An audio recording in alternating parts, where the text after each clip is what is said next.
Venerable Professor ประพรหมบัณฑิต The Most Venerable Professor พระธรรมวัชรบัณฑิต A Rector of มหาจุฬาลงกรณราชวิทยาลัย University and welcome พระเถรานุเถระ Executive Faculty Member Official Management Team Officer Monk Layman and participant of the national and international academic seminar program.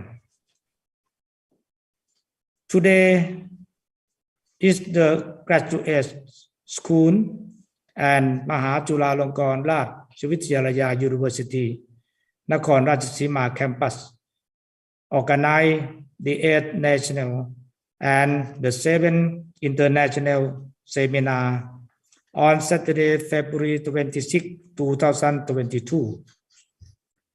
On this occasion, มหาจุฬาลงกรณราชวิทยาลัย University นครราชสีมา Campus as a co-organizer of the project with graduate school, I am very pleased to provide academic program and service to society.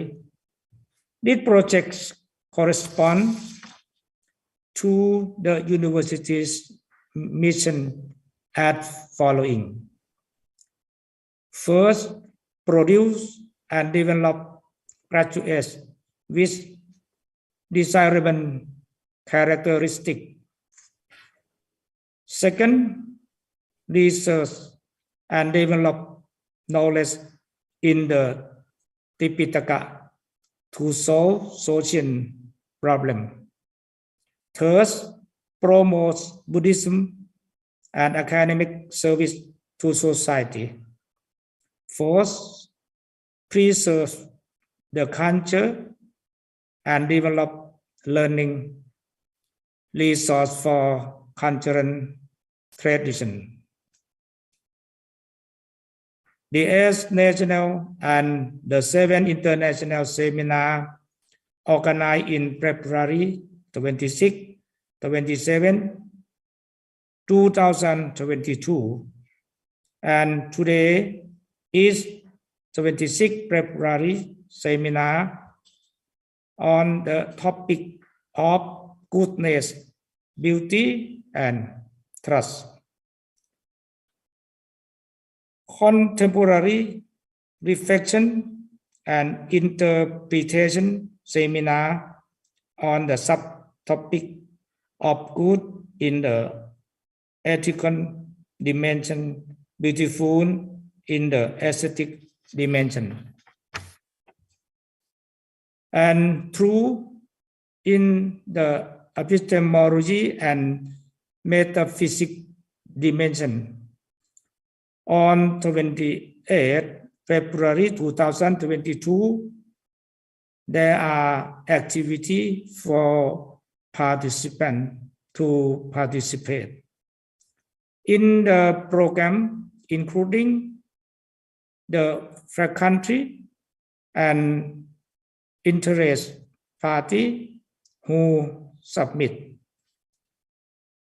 The article to present academic achievement to internal and external experts. The seminar of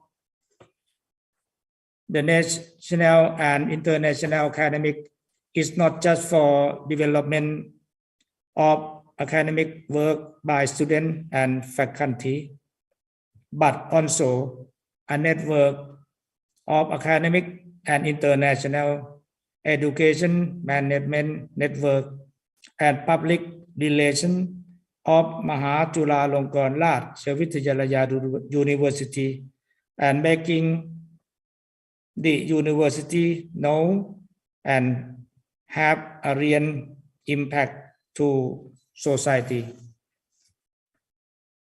Therefore, it is a good opportunity for all participants to listen academic lecture. In the morning and afternoon, which expect to be beneficial to their education and increase their academic knowledge skill. I am พระครูศรีปริยัติวิสุทธิ์ Assistant to Director of Academic Affairs MCU นครราชสีมา Campus as co-host of the program with graduate school. On this occasion, I would like to most welcome all of you entering the 8th National and the 7th International Seminar. Thank you very much. ในนามคณะกรรมการผู้จัดงานสัมมนาขอกราบขอบพระคุณพระเดชพระคุณพระครูศรีปริยัติวิสุทธิ์ผู้ช่วยอธิการบดีฝ่ายวิชาการวิทยาเขตนครราชสีมารองเจ้าคณะจังหวัดนครราชสีมาเป็นอย่างสูงที่เมตตากล่าวต้อนรับแก่ผู้เข้าร่วมสัมมนาในครั้งนี้เจ้าค่ะเรจิน่าTake the opportunity to thank you, Venerable, for your glorious welcome speech. So now I would like to invite Dr. Kaimok to invite Professor Most Venerable for speech on goodness, beauty, and truth. Contemporary reflections and interpretations. I would like to invite Dr. Kaimok. ก่อนที่จะนำพระคุณเจ้าเถรานุเถระและท่านผู้มีเกียรติทุกท่านนะคะเข้าสู่กิจกรรมต่อไปดิฉันขออนุญาตกราบเรียนเชิญท่านอาจารย์ดร.ไข่มุกเหล่าพิพัฒนาแนะนำประวัติและผลงานทางวิชาการของพระเดชพระคุณพระพรหมบัณฑิตศาสตราจารย์ดร.อุปนายกสภามหาวิทยาลัยมหาจุฬาลงกรณราชวิทยาลัยกราบเรียนเชิญท่านอาจารย์ดร.ไข่มุกเหล่าพิพัฒนาค่ะ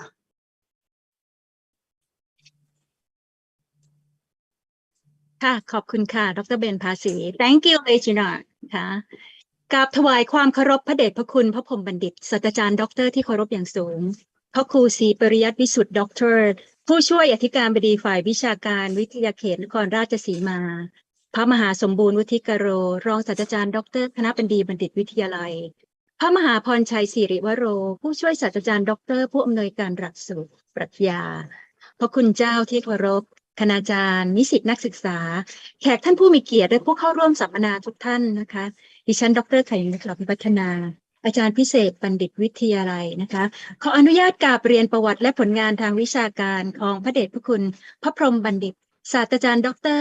อุปนายกสภามหาวิทยาลัยมหาวิทยาลัยมหาจุฬาลงกรณราชวิทยาลัยแก่ท่านผู้มีเกียรติและผู้เข้าร่วมสัมมนาทุกท่านค่ะศาสตราจารย์ดร.พระพรหมบัณฑิตนามเดิมประยูรมีฤกษ์ฉายาธรรมจิตโตเป็นพระราชาคณะเจ้าคณะรองชั้นหิรัญญบัตรปัจจุบันดำรงตำแหน่งเจ้าอาวาสวัดประยูรวงศาวาสวรวิหารกรรมการมหาเถรสมาคมประธานกรรมการเผยแผ่พระพุทธศาสนาแห่งชาติอาจารย์ประจำหลักสูตรปริญญาพุทธศาสตร์มหาบัณฑิตสาขาสันติศึกษามหาวิทยาลัยมหาจุฬาลงกรณราชวิทยาลัยประวัติการศึกษานะคะพุทธศักราช 2519 ท่านสอบได้ปรริญญาธรรม 9 ประโยคขณะเป็นสามเณรพุทธศักราช 2521 ท่านได้รับปริญญาตรีเกียรตินิยมอันดับหนึ่งสาขาปรัชญาจากมหาวิทยาลัยมหาจุฬาลงกรณราชวิทยาลัยพุทธศักราช 2523 ปริญญาโทสาขาปรัชญามหาวิทยาลัยเดลี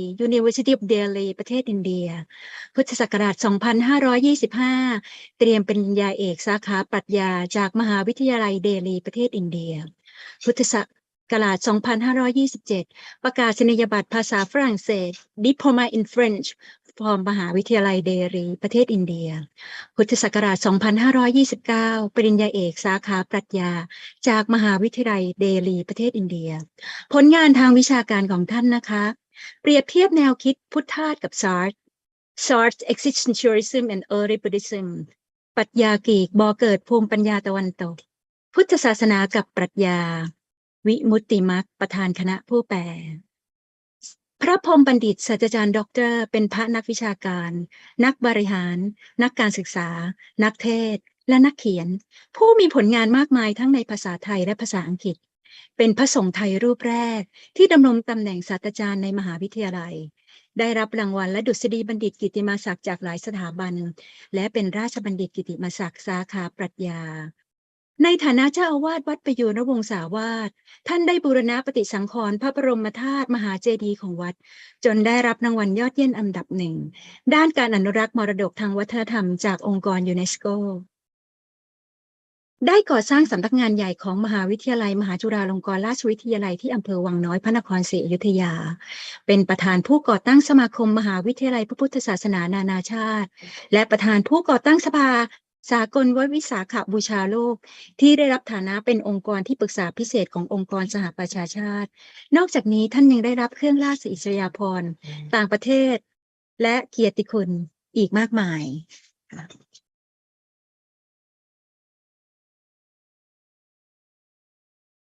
English version The Most Venerable Professor Dr. Pathom Bandit, highly respected monks, venerables, distinguished speakers, executives, scholars, adjunct students, and all attendants. I am Dr. Khaimuk Rapipatana, the invited lecturer of Graduate School, Mahachulalongkorn Rachvidyalaya University, Thailand.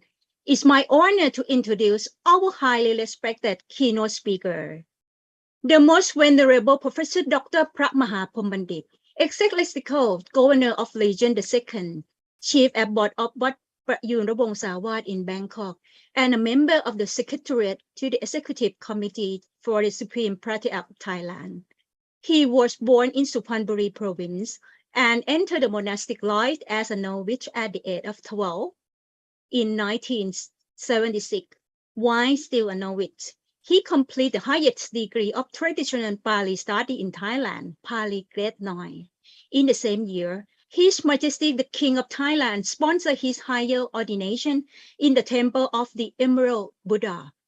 He received his bachelor degree in philosophy with first-class honor from MCU.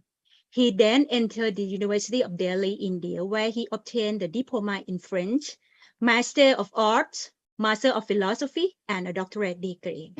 His PhD dissertation, written in English and published as Selflessness in Sartre's Existentialism and Early Buddhism, has been very popular and reprinted many times. The Thai Sangha Supreme Council forced him to be the Thai Buddhist Temple in Chicago, USA, as a Pathamathut missionary monk. Apart from Sangha administrative work, he is one of Thailand's scholar monks and the author of more than 60 books on Buddhism and philosophy. His published works in Thai and English include, among others, History of Greek Philosophy, a Buddhist approach to peace, Buddhist morality, Buddhist worldwide view, and international recognition of the Day of Vesak. He has been invited to give Dhamma talks on Thai radio and television and has, for the past 20 years, annually delivered lectures not only throughout Thailand, but also around the world, including a series of Dhamma lectures in the United States. In recognition of his academic work and dedication to society as a whole, His Majesty the King of Thailand on December 16, 2003, graciously appointed him to the position of Professor of Philosophy at MCU. He was chairman of the organizing committee of the Second Buddhist Summit, co-hosted by MCU and the Nenbushuchu Buddhist sect of Japan. He acts as chairman of the organizing committee of the second and third IBC on the United Nations Day of Vesak. He is chairman of IOC for the fourth IBC on the United Nations Days of Vesak. previously known as พระมหาประยูรมีฤกษ์พระเมธีธรรมาภรณ์พระราชวรมุนีพระเทพโสพลพระธรรมโกษาจารย์ He was given the new title to พระพรหมบัณฑิต by His Majesty the King of Thailand on December 5, 2005 in recognition of his continuing contribution to the Sangha and the broader society. Right now, we come to the highlight of the national and international seminar. May I cordially invite the most venerable Professor Dr. Prapom Pandit, a keynote speaker, to deliver a speech on goodness, beauty, and truth, contemporary reflection and interpretation. The most venerable, please. Yes. ต่อจากนี้นะคะ พระพรหมบัณฑิตศาสตราจารย์ดร.อุปนายกสภามหาวิทยาลัยมหาจุฬาลงกรณราชอุปนายกสภามหาวิทยาลัยมหาจุฬาลงกรณราชวิทยาลัยพระเดชพระคุณพระพรหมบัณฑิตศาสตราจารย์ดร.อุปนายกสภามหาวิทยาลัยมหาจุฬาลงกรณราชวิทยาลัยพระเดชพระคุณท่านได้บำเพ็ญคุณประโยชน์อย่างมากมายทั้งยังมีมุมมองวิสัยทัศน์ที่กว้างไกลก่อตั้งมหาวิทยาลัยมหาจุฬาลงกรณราชวิทยาลัยวังน้อยอยุธยาด้วยวิสัยทัศน์ที่ตั้งใจผลักดันพัฒนามหาวิทยาลัยมหาจุฬาลงกรณราชวิทยาลัยให้เป็นที่ประจักษ์และรู้จักในระดับนานาชาติพระเดชพระคุณท่านเป็นผู้นำในการดึงความร่วมมือจากทุกภาคฝ่ายรวมถึงความร่วมมือจากมหาวิทยาลัยทางพุทธศาสนาจากทุกนิกายไม่ว่าจะเป็นพุทธเถรวาทมหายานมาเป็นองค์ขับเคลื่อนยกระดับรวมทั้งผลงานทางวิชาการต่างๆมากมายซึ่งสามารถนำไปต่อยอดเพื่อพัฒนาในการข้างหน้าได้อย่างดีเยี่ยมเพื่อไม่มีทิศทางในการไตร่ตรองและตีความร่วมสมัยตามยุคสมัยที่เปลี่ยนไปอย่างรวดเร็วและเพื่อไม่ให้เรื่องของความดีความงามความจริงเหล่านี้เป็นเพียงอยู่ในโลกแห่งความฝันคือโลกที่เรามักเรียกว่ายูโทเปียบัดนี้ได้เวลาอันเป็นอุดมมงคลแล้วขอกราบอาราธนาพระเดชพระคุณได้กล่าวปาฐกถานำตามหัวข้อความดีความงามความจริงการไตร่ตรองและการตีความร่วมสมัยทั้งนี้พระเดชพระคุณท่านจะกล่าวปาฐกถานำทั้งภาคภาษาไทยและภาคภาษาอังกฤษขอกราบอาราธนาพระเดชพระคุณเจ้าค่ะเรจิน่า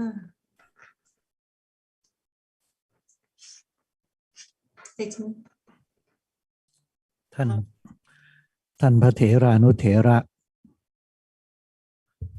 ผู้บริหารคณาจารย์นิสิตฝ่ายบรรพชิตและผู้บริหารคณาจารย์นิสิตฝ่ายคฤหัสถ์รวมทั้งท่านผู้สนใจในศาสนาและปรัชญาทุกท่านเนื่องจากการประชุมสัมมนาวันนี้เป็นการประชุมสัมมนานานาชาติแล้วก็เรื่องปรัชญาตั้งหัวข้อเกี่ยวกับความดีความจริงและก็ความงามซึ่งมีรากฐานอยู่ในปรัชญาตะวันตกปรัชญาคริสต์แล้วก็ปรัชญาตะวันตกสมัยปัจจุบันเฉพาะเรื่องปรัชญาก็เป็นเรื่องที่ยากและไปเกี่ยวข้องกับปรัชญากรีกปรัชญาคริสต์ก็ทำให้ผู้ไม่มีพื้นฐานในเรื่องเหล่านี้ค่อนข้างจะยากในการติดตามเพราะฉะนั้นก็จะเกริ่นเป็นภาษาไทยนิดหน่อยก่อน ว่าถึงแม้จะเข้าใจยากแต่ก็ให้ฟังในภาษาอังกฤษนี่แหละเพื่อให้รู้ว่าในโลกของปรัชญานั้นเขาคิดกันอย่างไรเขาพูดกันอย่างไรเป็น demonstration เป็นการสาธิตการพูดการสอนการบรรยายปรัชญาในภาษาอังกฤษให้เราอดทนที่จะตามฟังถ้าไม่เข้าใจก็เพราะว่าเราไม่มีแบ็กกราวด์พื้นฐานในปรัชญากรีกปรัชญาคริสต์และพยายามโยงเข้ามาหาพุทธปรัชญาของเราเพื่อให้ผู้มีพื้นฐานในทางพุทธปรัชญาได้ประยุกต์ใช้ได้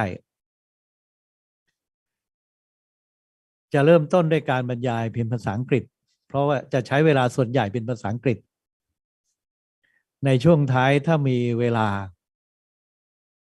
ก็จะสรุปเป็นภาษาไทยเพราะฉะนั้นต่อไปนี้ก็จะเริ่มการบรรยายเป็นภาษาอังกฤษต่อไป Good afternoon everybody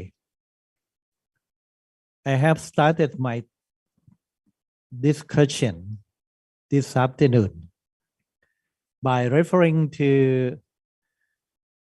the main theme of today's seminar, goodness, beauty, and truth.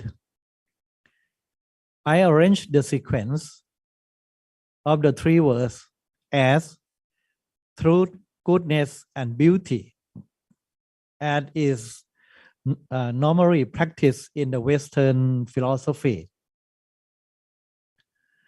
If you start with goodness in the main theme, it is under the influence of Plato and Thomas Aquinas.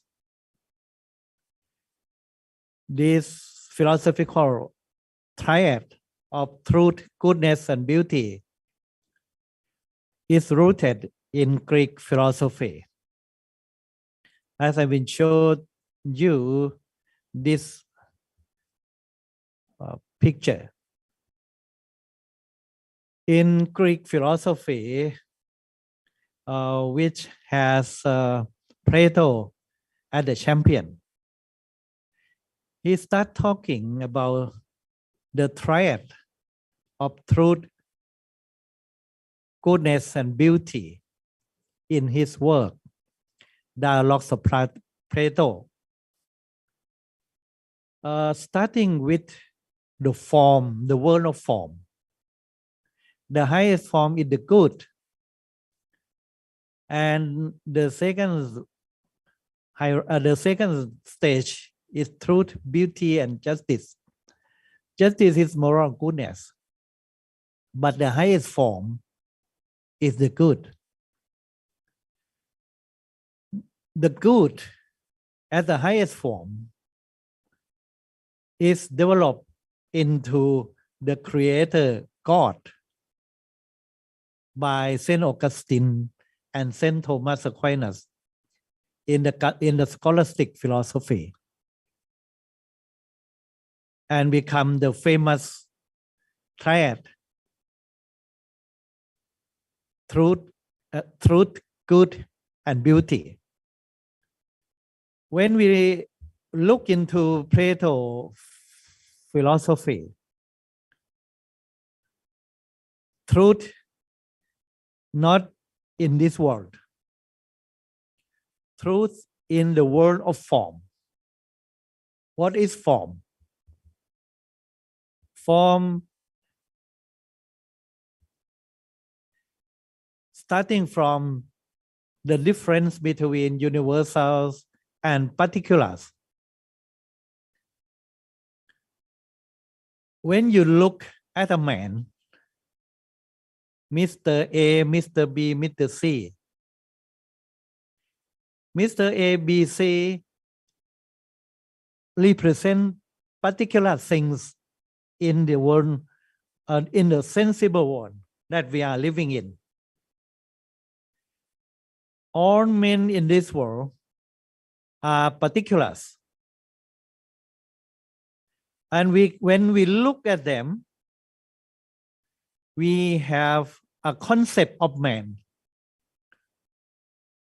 Why we call these people men? Why we do not call monkey men?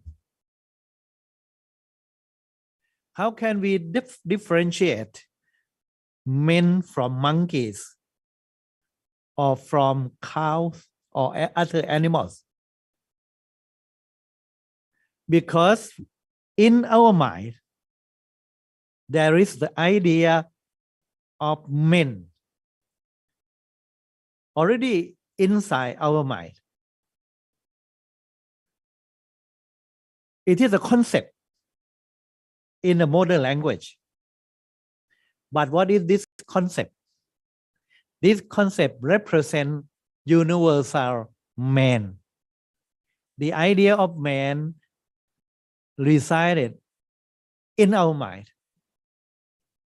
We compare the universal man in our mind with the particular men over there. Then we recognize men. So universals are the concept in our mind. Where the universal coming from? Not from our learning in this life. It comes from our past life. We learn about universal from the world of forms or the world of universal. That's why forms, not in this world, it is in the world of forms, are not created. Forms are not created by our thinking. They are objective reality. Reside in the world of forms, separated from the world of sensible objects or the world of matter that we are living in here. So the ideal form of apple, only one. Apple, the perfect apple, is only one in the world of form.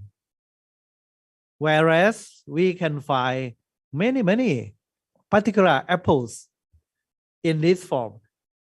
Are copies of the universal or form of apples in the world of form. So in this case, the world of form is real. They are objective truth. Truth for Plato is in the world of form. Whereas the world that we are living in, the world of matter, are representatives or copies of the original one, the world of forms. Truth is there in the world of form.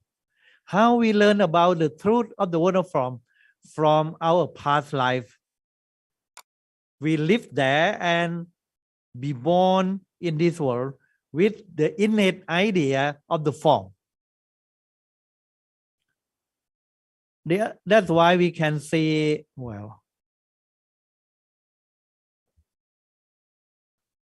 here, or we can see the hierarchy.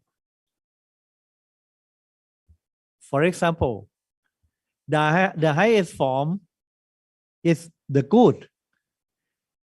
And from the good, you have the form of beauty in the world of form, the form of beauty.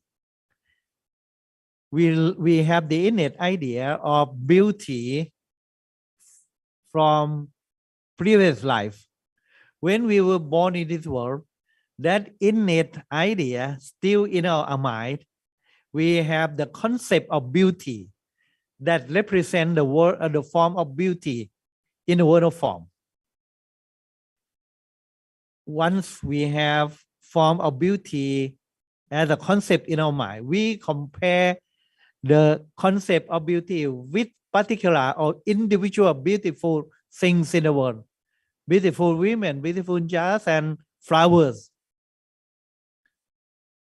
You see, natural beautiful objects are one or two steps from the world of form, because it has to refer to the concept of beauty in the mind of men. And this beauty is a copy of the form of beauty in the world of form. So beautiful natural objects, people are beautiful. We know them through the concept of beauty in our mind. If we created beautiful objects like painting, music, like this, objects of our creation, paintings, sculpture, are 2 or 3 steps far from the original, that is the form of beauty. So the value of beauty of the object of creation by men are far from the original one, beauty. So value of painting is less than natural object, according to Plato. So this is a imitation of beautiful entities. Why you have to imitate or take imitation when you can have a beautiful person? And beautiful person is not permanent. It change. It can become ugly. So unchangeable beauty is in the world of form. Unchangeableness is truth. The origin of everything particular here resides in the transcendental world of form, truth. So separation, there is a separation between the world that we are living here, is world of particulars, objects, and the world of form. It transcends our eyes here, that is sense experience. We know by means of reason about our concept about the world of form. Separation between the two worlds is there in the philosophy of Plato. Disciple of Plato is Aristotle. Aristotle is differs from Plato in he has accept or he admits that there is form when we recognize that such and such being is human being. Is human being because we have the concept of man. Where is the origin of the concept? Plato said it's in the world of form. Aristotle said no. The concept of man is the reason of abstraction. When we see particular form, particular men here and there, we get the abstract idea of men. A universal man arises in our mind. It becomes the concept. It means that when we look at a man, we are not seeing just a man, but a form of man, a structure of man, a universal man inside that particular person. So form and matter living together in a particular things. Aristotle didn't accept Plato teaching a philosophy that form is in the world of form. Form is transcendent. No. Aristotle said form is there, exists, but already here in the world of particular. Form of man resides within a man, a particular man. So form and matter are together in this very world. So when you look at the apple, you see the matter, the material aspect of apple and the form of apple are together. They become, so you can see this picture, the famous one. On the left-hand side is Plato. This is painting in 1509. On the right-hand side is Aristotle. Plato just point to the sky. Point to the sky. Point his finger to the sky. Whereas Aristotle point his finger to the ground. The gestures from Plato is that he tried to convince Aristotle that forms are up above there in the heaven, in the world of form, over there. Whereas Aristotle said, no, it's here in this very world, pointing his finger to the ground. So the teacher and disciple have different ideas regarding the forms. What Aristotle wants to explain is that forms are the causes of change in the world. For example, if we want to make a table, this is the table. The cause of making the table are fourfold. Number one is the material cause, the wood, the iron, etc. The material cause. The second cause is related to the form, the idea, the blueprint of creating a house, and the design for the table are the formal cause of the table. So the carpenter idea is form, a formal cause. Whereas the carpenter is the efficient cause. He is the person who invests his effort to make a table with the design of form in his mind, and along with the material cause, the wood. For what purpose? To fulfill the vision of the table in his mind. Vision of table is the final cause. The completeness of table we call actuality of a table. When it is in stage of material cause, that is wood in the forest, it is in state of potentiality. From potentiality to actuality become the final completeness of table. You need another two causes, formal cause or design, and the effort of the carpenters. See, the four things are causes of change in the world.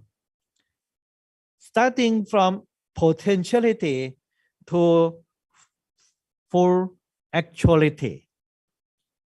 So from Plato and Aristotle come to Christianity. For example, in St. Thomas Aquinas' explanation, he utilized the concept of four causes by Aristotle, explaining the state, why we need the government, because the country like Thailand consists of people and all the objects in the country, that is the material cause, according to Thomas Aquinas. And the next stage is that you need the law govern the country. It is the formal cause. The government and the legislator had to pass the law. The law is the formal cause of the country. Who are the efficient cause of state? That is government and ruling authority to develop the country in accordance with the law toward its final cause, that is the ideal, the common good of all people, for the benefits of many people, of Sammis people. That is for the benefits of the common good, to arrive at the common good, that the benefit of the nation. We need to govern ปกครองแผ่นดินโดยธรรม โดยธรรม mean by law, to govern the country by law, who govern the government of His Majesty. So the four causes are there. This I explain in the framework of Aristotle and St. Thomas Aquinas. Why I talk about this thing in St. Thomas Aquinas? Because St. Thomas Aquinas, 1,000 years later, adopt Plato and Aristotle philosophy to explain the concept of being, the highest truth, the concept of being. What is this being? God. Properties of being, or quality of God, is considered to be truth, goodness, and beauty.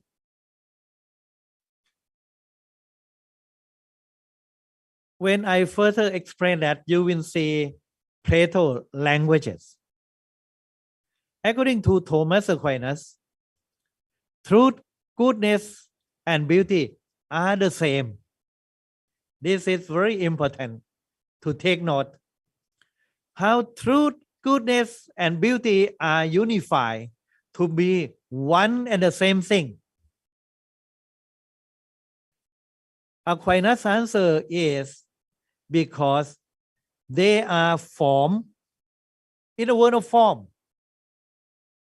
presented by Plato and expanded by Aristotle. Whereas Aristotle said form are in this world, Aquinas and St. Augustine would say that they are transcendental being in the heaven. God qualities are threefold at least, are forms of truth, goodness, and beauty. The triad of truth, goodness, and beauty are developed by Christian philosophy. In St. Thomas Aquinas, I quote Thomas Aquinas from his summary of theology. These are his words. Goodness and being, that is God. Goodness and God, being, are really the same. Being means truth. True existence of God and His goodness are really the same. Differ only in idea, which is clear from the following argument. This is argument to prove that goodness and being are the same, or goodness and truth are the same. The essence of goodness consists in this, that it is desirable. Goodness is desirable. We want to achieve goodness. So goodness is what all desire. What is this goodness? We want to be good. What is good? Good is desirable. Okay. Desirable to be what? To be perfect. To be complete. Desire for perfection. Individual man is incomplete. We have desire. We have tanha. We want to be something complete. There is emptiness in our life. We want to become one with the completeness. That is the goodness. That is being. Being is the full existence of the transcendent beyond our experience.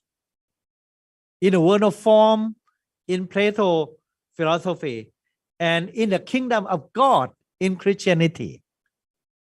So everybody wants to be complete. So in Sat philosophy, Chong Pon Sat, man is a useless passion. Passion to be complete, to be one with being in itself. That is God. But for Chong Pon Sat, being itself is the material object like microphone, computer, table. Because table never wants to be anything. It has no mind, no consciousness. When you have mind or consciousness, you are aware of your nothingness, emptiness, and you decide to be something. In Buddhism, you want to be complete, liberated, to be full in your mind, to attain nirvana or nibbana. In Christianity, you want to be one with God. In Chong Pon Sat existentialism, you want to be being in itself. For Sat, it can never be fulfilled. That is, it's a useless desire. Just like the Buddha saying, Natti tanha samanadi. No liver, no liver is equal to desire. Desires always lack, want to be something complete. Whereas in Christianity, man desire to be complete when unified with God. That is truth. So this being one with God is goodness, desirability. And that being one with God means God exists. God is truth. That is what the meaning of truth there. So come to beauty. According to Aquinas, beauty, and we have seen goodness and truth are the same. Truth is being. Being has its existence. Truth existent being are the same. Good, we want to be one with being. That is goodness. Now come to beauty. Beauty and goodness is a thing are identical fundamentally, for they are based upon the same thing, namely the form. So this concept form is from Plato philosophy. This is a development or adaptation of Plato philosophy into Christianity. Beauty and goodness is in a thing are the same, because beauty is a form of beauty. Goodness is a form of goodness. And where is it? Where are they? Are they in the world of form according to Plato? They are in the kingdom of God. So goodness is beauty. Remember it. Because goodness is a desire to be complete, and beauty is a desire to be fulfilled by looking at beautiful objects. So when it said that goodness is placed as beauty, so goodness is beauty. I will come to Buddhism.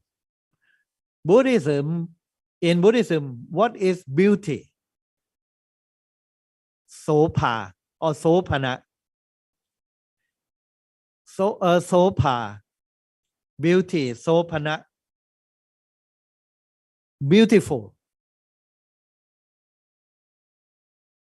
How is the concept of beauty in Buddhism related to the concept of truth and goodness? We compare with Plato philosophy and Aquinas philosophy. I will compare to you. So before I go to the comparison, I would like to draw your attention to what the meaning of beauty in St. Thomas Aquinas philosophy. Goodness and beauty. The beautiful is the same as the good, and they differ in aspect only. For since good is what all seek, we have a passion or a desire to be complete, be one with being, capital being. That desire to be one is good. And the notion is good is that we calm the desire to be. When we become one with being, we calm the desire to be. The notion of beautiful is that which calm the desire by being seen or known. We want to satisfy our desire for the beautiful objects. We accumulate, we enjoy the beauty of the objects that is beauty is for. So the good is for mind because it drives us to be one with being. The beauty is become one with us because with the goodness, because we have a desire also to enjoy beautiful objects. According to Thomas Aquinas, there are 3 attributes of beauty. For anything to be beautiful, it must have quality of harmony, symmetry, or proportion. The second one is clarity. The beautiful is radiant, shine forth, and arrest the attention. And number 3 is integrity, completeness.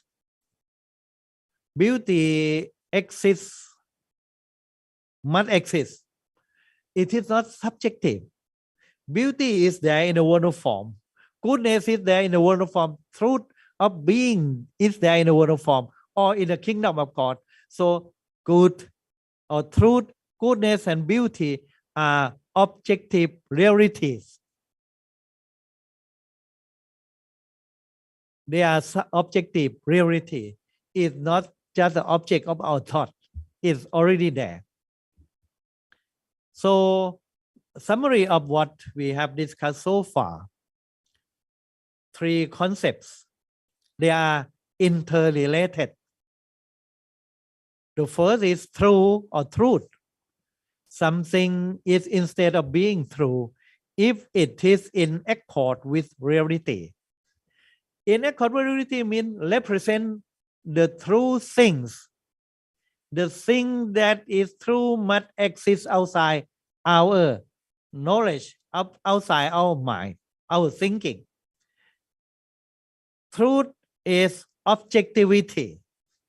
In the world of form, in the kingdom of God, whatever they are impermanent, they are permanent, unchangeable. That is truth. In Plato, Saint Augustine and Saint Thomas Aquinas triad. What is good? Good is something instead of being good, if it is fulfilling the desire for well-being. Take note of the term well-being. Well-being is the goal of all life. What is state of well-being? We want to achieve. This is good. We have desire to achieve. That is goodness. The third one is beautiful. Something is a state of being beautiful if it is well-ordered, harmonized, integrated, and radiant. The 3 attributes of beauty as described by Saint Thomas Aquinas. So, in Plato, Aristotle, Saint Thomas Aquinas, you have the thread of truth, goodness, and beauty. The 3 are the same.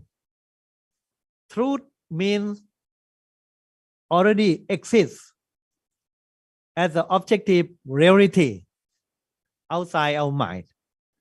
Goodness is a desire to become one with truth, or in Buddhism is to live our life in accordance with ultimate reality. Beauty is the radiant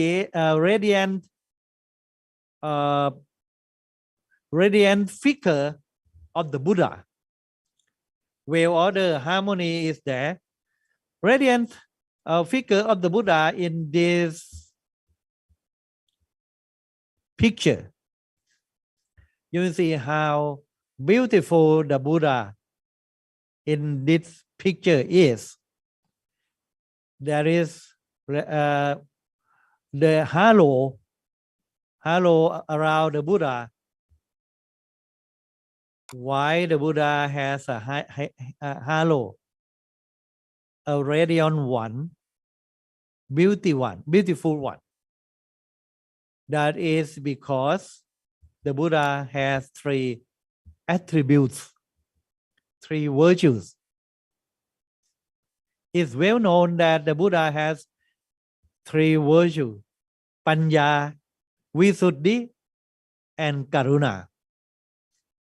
This is a triad in Buddhism. Panya or wisdom representing the Buddha enlightenment. Enlightenment is the wisdom that reveals the truth of Nibbana. So the first triad in Western philosophy is truth, reflected by the quality, the first virtue or the first qualities of the Buddha, that is Panya. Panya signifies truth. The second one, purity, Visuddhi, refer the Buddha's state of mind, which is purified of all defilements. Pure mind, purity, clarity in Thomas Aquinas is purity in Buddhism that signify beauty, beautiful mind, beautiful body, pure body and pure mind. That is beauty. Truth, beauty. What about goodness? Goodness is the third quality or virtues of the Buddha. Compassion, karuna, panya visuddhi karuna. Compassion is the readiness to help sentient beings to achieve their well-being. Goodness. When you attain the liberation of your mind, that is nibbana.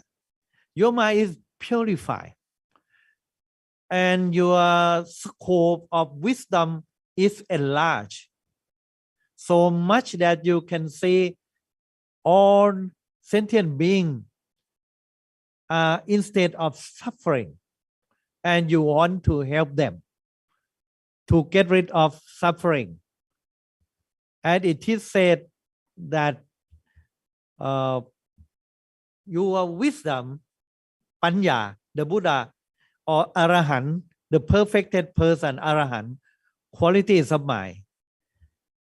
The first one is wisdom, to realize the Paramattha Dhamma, or ultimate reality. So, panya, representing truth. Truth of what? Truth of Paramattha Dhamma, ultimate reality. There are 4 kinds of ultimate reality in Buddhism discovered by wisdom of panya. Number 1 is rupa, matter and energy. They are substances. No, they are non-substantial. Matter and energy, but not they are not created by our mind. It exists outside our mind. It's reality, ultimate truth, or ultimate reality, rupa. The second one is citta, mind or consciousness. The third one is cetasika, mental factors. And the fourth one is nibbana, liberation. Nibbana is a sankhata, transcendental, lokuttara. Remember, the world of form is transcendental. It's above or beyond our cognitive thinking. It is lokuttara, beyond this world. Nibbana. If Nibbana is not anything in the world, does it mean that Nibbana doesn't exist? No. Nibbana exists, is a truth, is a reality. So the reality or the truth of Nibbana is as clearly as matter, mind, and mental factors.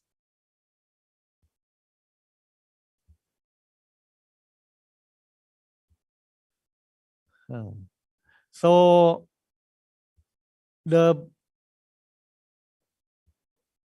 concept of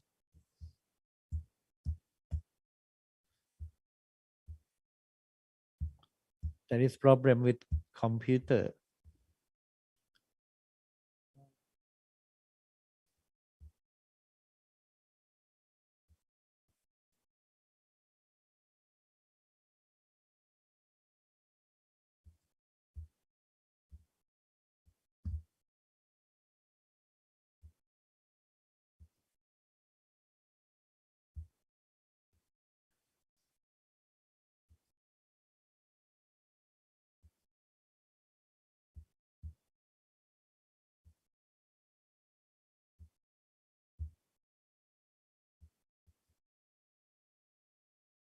Okay, I try to correct my computer.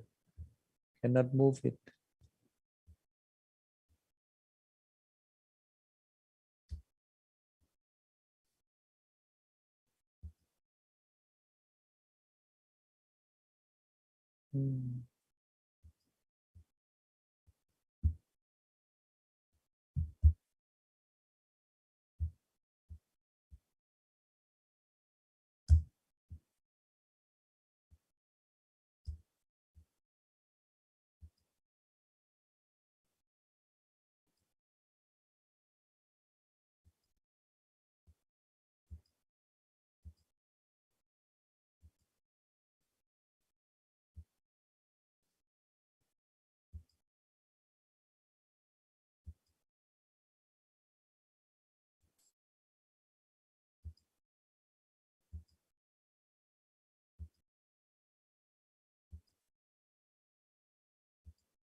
come to the Buddhist concept of truth, goodness, and beauty. So my point is that Nibbana is transcendental, transcends our sense experience. If Nibbana is transcends our sense experience, does it mean that Nibbana doesn't exist or it exists? Take note of the Buddha words when he described the concept of Nibbana. In the sutra, Nibbana Sutta, there is that dimension, Ati Bhikkhave Ayatanang. Monks, there is that dimension where there is neither earth nor water, no fire nor wind, neither this world nor the next world, nor sun nor moon. And there I say, there is neither coming nor going, nor staying, neither passing away nor arising, unestablished and evolving without support. This is the end of suffering. This is Nibbana. When he used a negative language to say that this is not Nibbana, this is not Nibbana, does it mean that it signifies that there is no existence of Nibbana? No. He means that Nibbana exists already there. And the Buddha speak the language, negative language, in negative sense, to signify the existence of truth Nibbana. Don't misunderstand him. Don't misunderstand the Buddha. This language in negative term like emptiness or shunyata. Shunyata of Nibbana doesn't signify that there is no Nibbana. Nibbana is there. Language is like a finger. Nibbana is like the moon. In Surankama Sutra in Mahayana, the Buddha said to Ananda, suppose someone is pointing to the moon to show it to another person, that other person guided by pointing finger should now look at the moon. But if he looks instead at the finger, the language, taking it to be the moon, not only that he failed to see the moon, but he mistaken about the finger. The moon here is Nibbana. Language, whether in negative term or positive terms, are fingers. Don't mistake your the fingers with the moon. Don't mistake the language with the truth of Nibbana. That is the point. So Nibbana is truth. Rupa, material form. Chitta, consciousness. Cetasika, mental factors are truth. Ultimate reality in Buddhism. When we have ultimate reality, that is Nibbana, we have a desire, a passion to attain Nirvana. How to attain Nirvana? By good morality, good conduct, that is goodness, to follow the path to Nibbana, that is Magga. Summarized into Sila, morality, Samadhi, concentration, and Panya, wisdom. So goodness is virtue, is a path, a desire to become one with Nibbana. So we can see here the Buddha words in Dhammapada. why wisdom leads to cultivate goodness or compassion in our mind. How? The Buddha said, when a wise man has carefully rid himself of carelessness and climbed the high castle of wisdom, sorrowless he observed sorrowing people, like a clear-sighted man on a mountain top, looking down on the people with limited vision on the ground below. When you attain highest wisdom, realization of truth of Nibbana, just like you are on the top of the castle, looking down to the people in a congested street, traffic jam, so many problems there. You want to guide them. You want to help them to get out of the problems. So immediately, compassion that decide to help other people to achieve the goal, the Nibbana, come into your mind.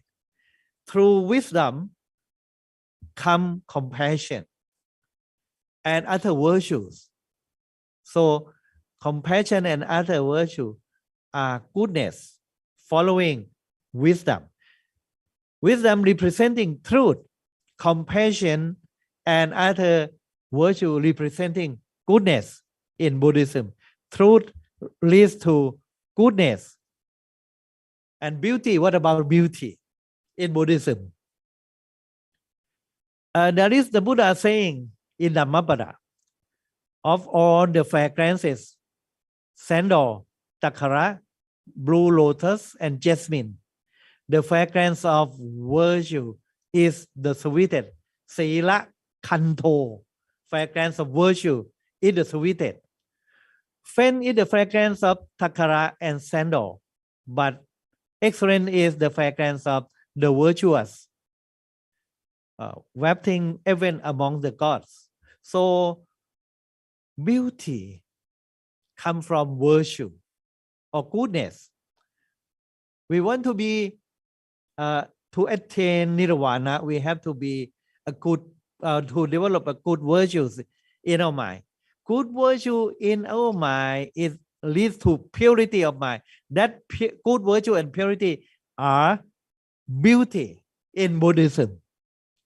So this is the relation between truth of the highest goal, Nibbana. The goal draw our attention to attain nirvana, that is our well-being, that is goodness. We want to become one with the unity of the Nibbana, so that desirability is goodness. How to once we attain or when in the process of attaining nirvana, we have to develop compassion because of our wisdom, no realization of truth. We realize the truth, the true meaning of life, the suffering of the people. We want to help them. To help other people, help us to become enlightened one, the Buddha. So the quality of mind of the Buddha or Arahant are beautiful. Sopana Cetasik or Sila Kanta, the fragrance of virtue, the fragrance of virtuous person. So in our mind, you inspire beauty if our mind or consciousness consists of beautiful mental factors, Sopana Cetasika. Among 25 beautiful mental Cetasika, 19 mental factors Cetasika are universal to all beautiful minds. Sopana Citta. You will see the concept of Sopana or beautiful mental factor, Sopana Cetasika, beautiful mental factor, and beautiful mind, Sopana Citta in Buddhism. Why they are beautiful? Why they are Sopana? Because they are the quality of mind of the person who almost attain Nibbana or want to attain Nirvana. Even the perfected one, the Arahant or the Buddha, the enlightened one, has the qualities of mind that are beautiful. This is the concept of truth, goodness, and beauty in Buddhism.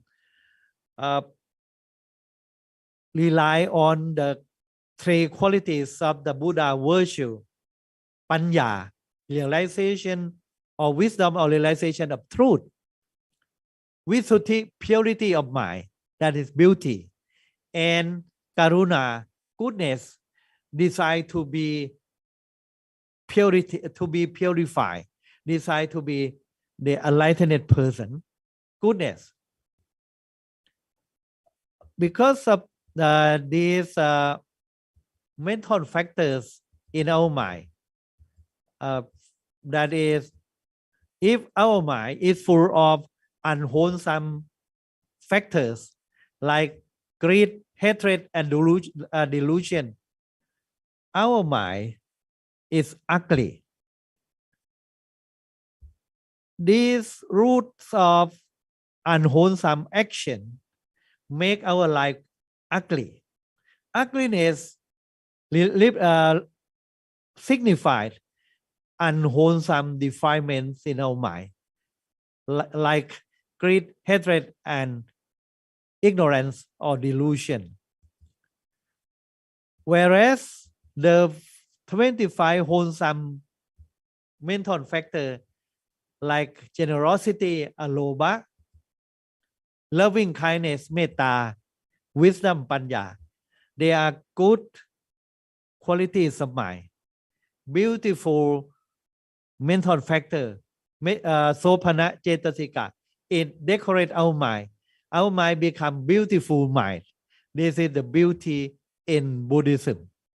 So now we can see that the concept of the goodness, truth, and beauty in Plato, Aristotle, Saint Thomas Aquinas, and in Buddhism. But in Buddhism, they call Panya, Visuddhi, Karuna. Panya, wisdom; Visuddhi, purity, clarity, or beauty; and Karuna means compassion, that is goodness. So now we see the common concept of philosophical triad in Plato, Aristotle, Saint Thomas Aquinas, and even in Buddhist philosophy. Truth, beauty, or truth, goodness, and beauty. Truth, goodness, and beauty. So these three concepts in the contemporary circle of philosophy, we have a separate branches of philosophy study. They are not unified. If we pay attention to truth only, a study of truth, the extent of truth, we have a branch of philosophy called ontology. They specify in studying the meaning of truth. In ethics, they have a specific study of goodness, and in aesthetic, they emphasize on beauty. So the three branches of philosophy focus on study on truth, goodness, and beauty separately, not in a unified manner, the same thing that we find in Plato up to problem again. We find in Aristotle.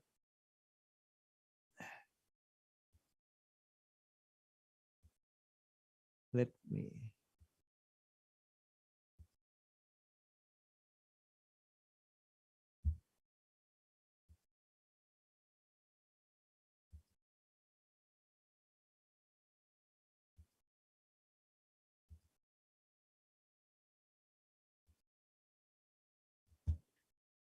Now come to the contemporary reflection of the concepts of truth, goodness, and beauty. I have shown you the triad of truth, goodness, and beauty in Western philosophy and along with the Buddhist philosophy. You can see that regarding the truth, ontological study of truth, we have the theory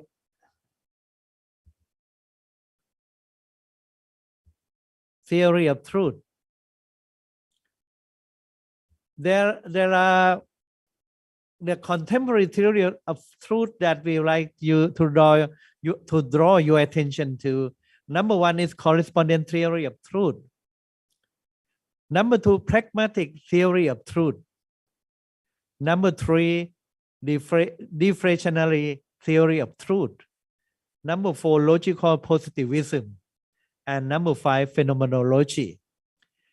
On these theory are philosophical study of truth in the contemporary philosophy. Now we see the limit of each, we can see the limit of each theories. And the point is that how you fit Buddhist philosophy into the framework of this theory of truth. This is a philosophical thinking that I want you to follow. Number one is the correspondence theory of truth. The correspondence theory of truth said that the propositions are true if and only if they correspond with the facts. This is the general acceptance by most of us.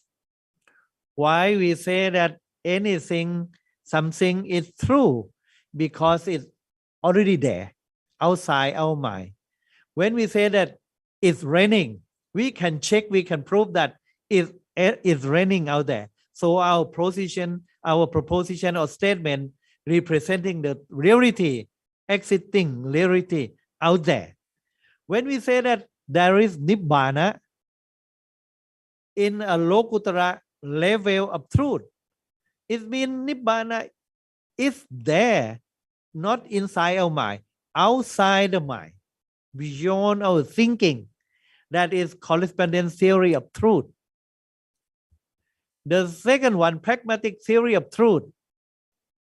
The notion of truth as a relation of correspondence between belief and reality is not rejected, but qualified by reference to action, future experience, etc. Pragmatic theory of truth is proposed by pragmatism. When we say that Nibbana or the end of suffering is goodness. How is goodness? You try to practice following the threefold education of Buddhism, Sila, Samadhi, and Panya, morality, concentration, and wisdom. And see for yourself when you practice meditation, how you feel, what experience that you get from meditation practice. If it is good experience, it's confirmed that meditation is good. This is the truth of meditation in the sense of pragmatic theory of truth. Another one is logical positivism.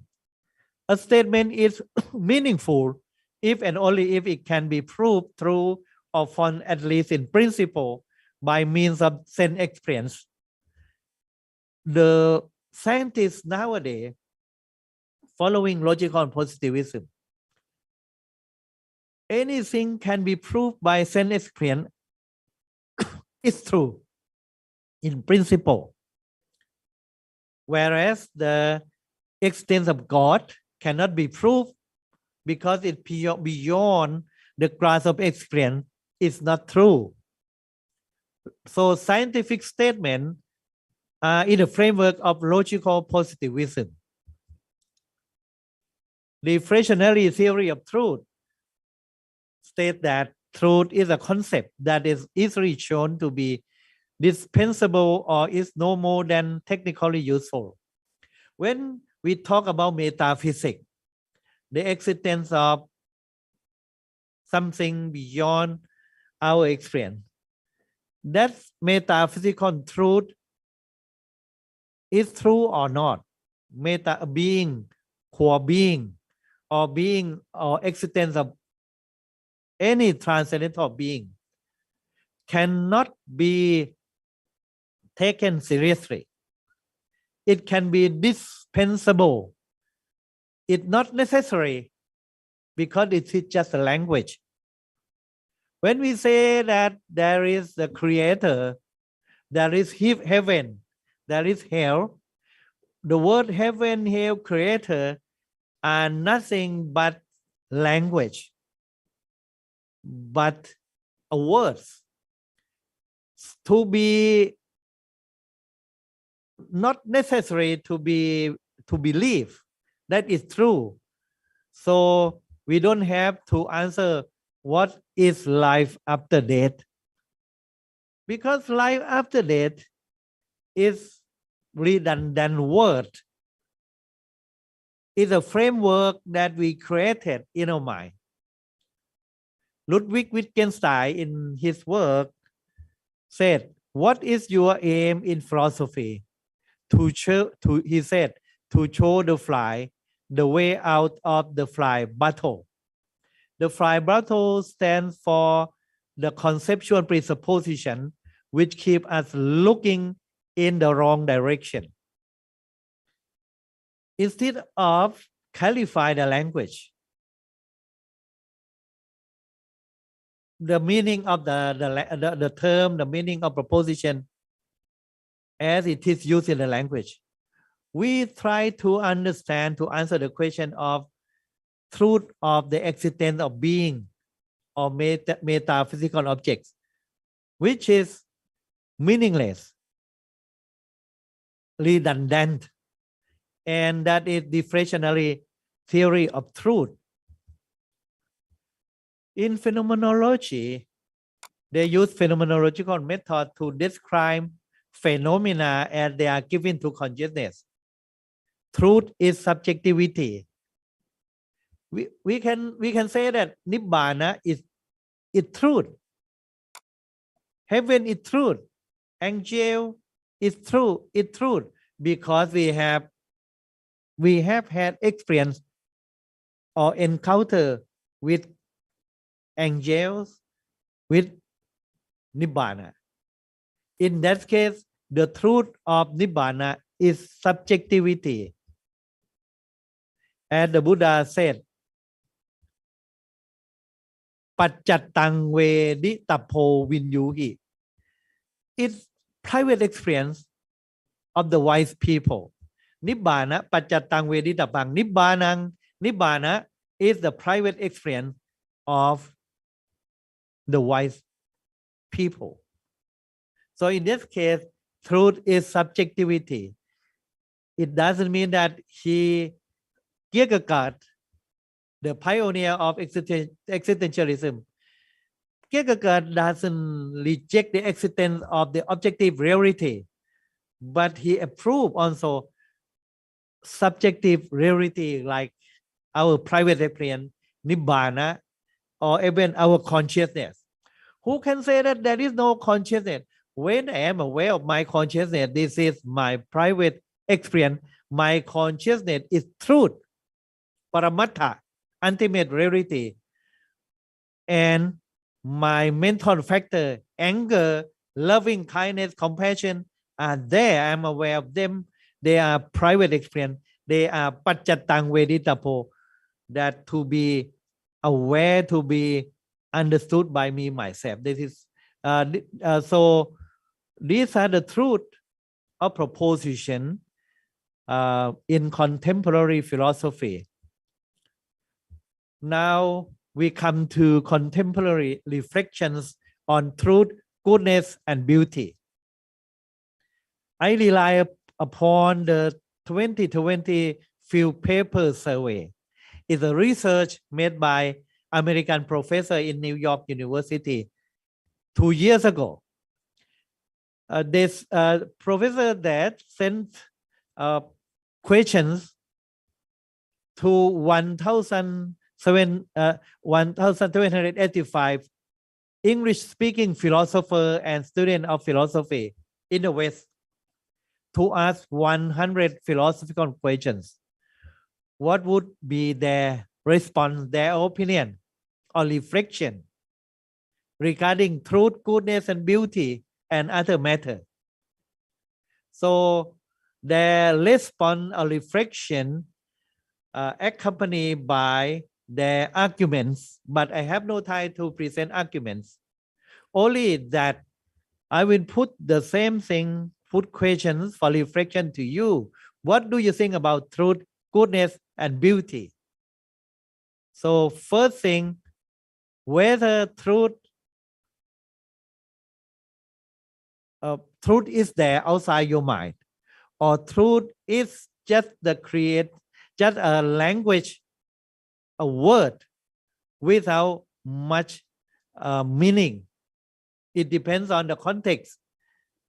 So what is status of truth according to the philosophy in the West, in the contemporary world right now?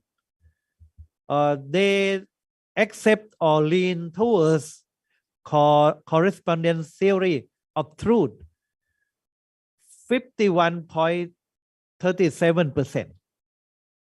51.37%.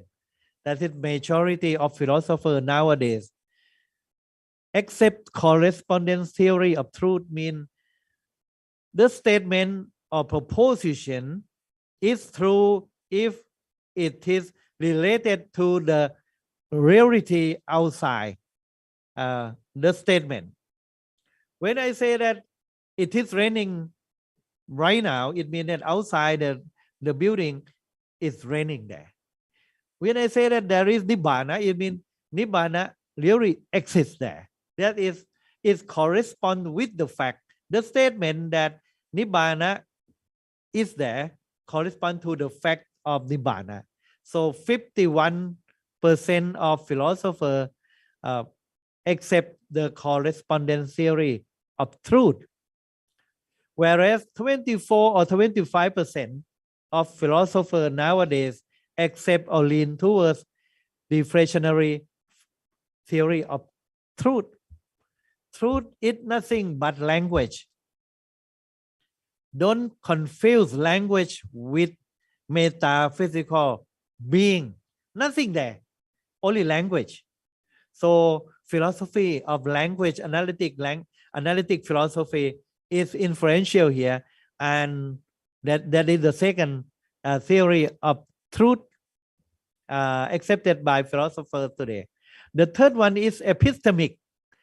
Epistemic related to the meaning of truth, related to how we verify or prove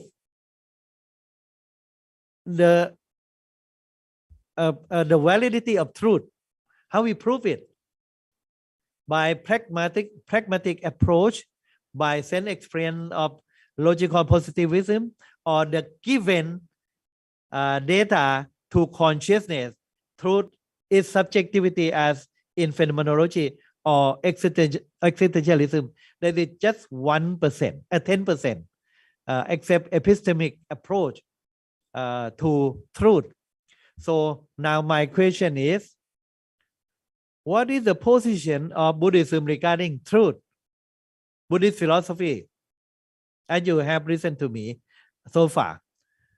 Is Buddhism theory of truth similar to correspondence theory of truth, deflationary theory of truth, or epistemic theory of truth? Which one you prefer for Buddhist theory of truth? Next, come to well-being. Well-being is a desirable goal of life that is related to goodness, related to ethics. We now live as a good person. For what purpose? Why we have to study philosophy? Why we have to be a good student? Why and why? The answer is because we want to achieve our well-being, our goal of life, well-being, desire for well-being that drive us to work, to study and to live our life, not to commit suicide. For what? Why do we live in such a way? The answer is either because of we are in search of happiness, that is hedonism, or we want to enjoy experience, good experience, experientialism, or we want to satisfy our desire. We live to satisfy our desire, daily life, or we have objective list of happiness, fulfillment, so many things that we want, abstract, concrete. So the list of things that make us gain well-being are there. So what is response of contemporary philosophers nowadays? You will see that philosophers or students of philosophy in the West who accept hedonism or experientialism comprise of 12% or 13%. Without explanation, with explanation 10%. Except or lean towards desire satisfaction 18%. Except objective list of well-being, well-being consisting of many components: money, happiness, service to mankind, etc. Friendship. So the philosopher who lean towards or accept this position of the objective list of well-being are 53%. Other 24%. What about Buddhist position? Buddhist ethics stand for hedonism, experientialism, or desire satisfaction. Yam pit chang narapati tampi dukkhang. To desire for something and not to get that thing is suffering. It means we satisfy desire, then does it mean that we satisfy our desire? Then we are happy? If that is the case, so Buddhist ethic is accept desire satisfaction. And the third one, the majority of responding philosophers incline to objective bliss. It means they are not definite goal, but many things that that will become our well-being. We can achieve so many goals, so many things, and that become objective bliss of well-being. Normative ethics. What is the what do you accept as a normative ethics? The ontology, that is, we become a good person because we want to observe the rules. It's a rules-based ethics. To observe the precepts, 5 precepts for lay people, 227 rules for monks. Just observe the precept because they are precepts, they are rules. That is the ethics of deontology. Philosophers who believe in this is 32%. And why we are a good person? Because we are afraid of bad result. We want to achieve a good, we do good karma because we want to achieve, to get good result. That belong to consequentialism. About 31% of philosophers nowadays accept consequentialism, and Buddhism has something similar to vipaka, that is karma vipaka, that is consequentialism. And we have even the third one, virtue ethics. We are doing good because we cultivate the sopana cetasika, beautiful mental factors like loving kindness, compassion, wisdom in our mind. So we do good because of our qualities of mind are good. That is virtue ethics. About 40% of philosophers accept this. So now we can see that in Buddhism,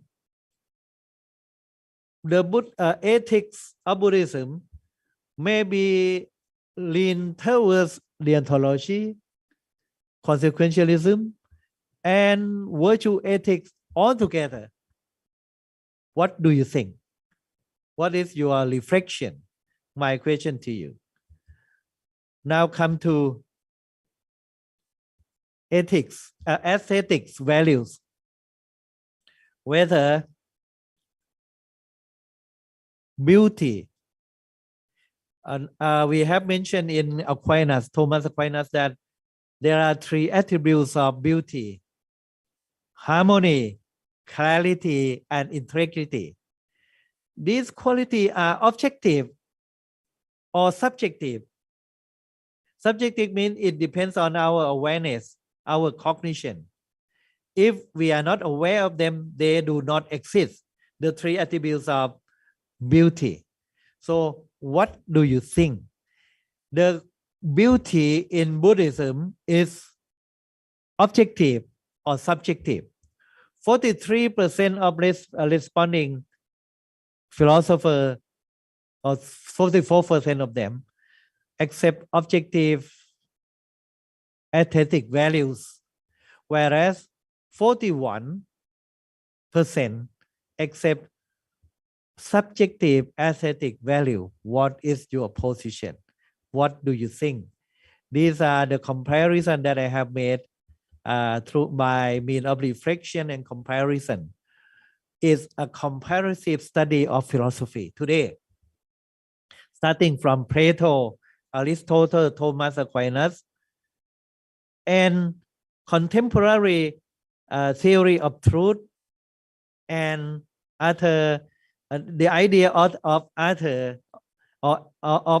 philosophers and students of philosophy in the Western world nowadays.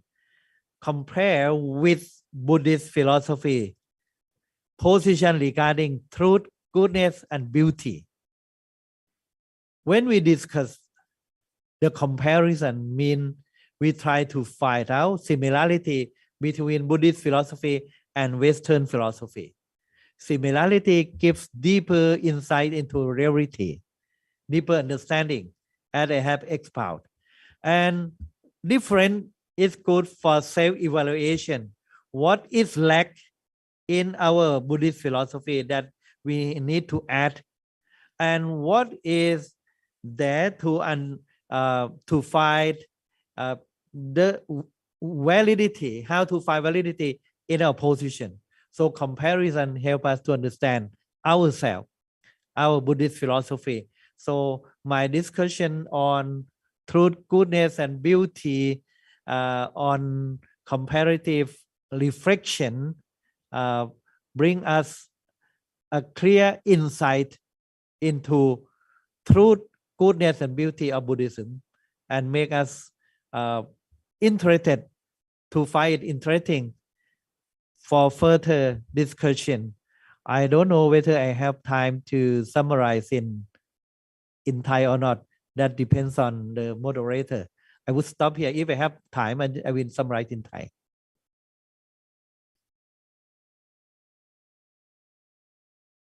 พิธีกรไปไหนล่ะ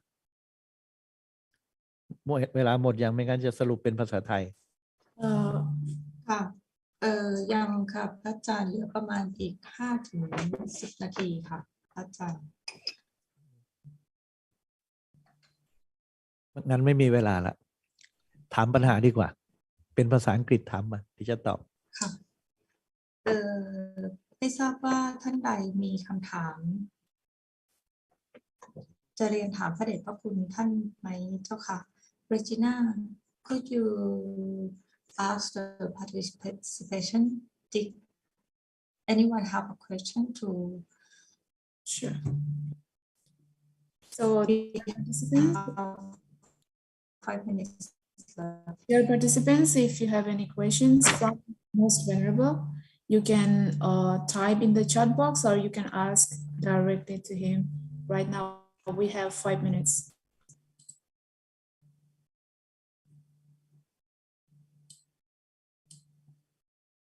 Anyone?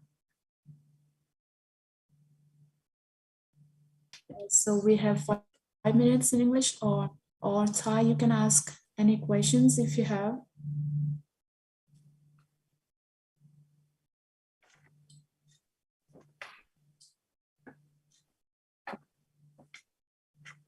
Okay. มีคำถามค่ะท่านพระเดชพระคุณคะมีคำถามจากท่านเมนลี่ค่ะ Could we realize the teaching of Lord Buddha the truth พวกเราสามารถที่จะทราบได้ถึงคำสอนของพระพุทธเจ้าในเรื่องความจริงได้หรือไม่อย่างไรประมาณนั้น In light of my discussion, when we say that, if we want to say that the truth in Buddhism is accessible or not, so we have to first understand that the theory of truth in Buddhism is similar to correspondence theory of truth. Truth of Nibbana, truth of the transcendental is objective truth for the Buddha and for the Buddhists. And it is not separated from our life as in Plato, the world of form.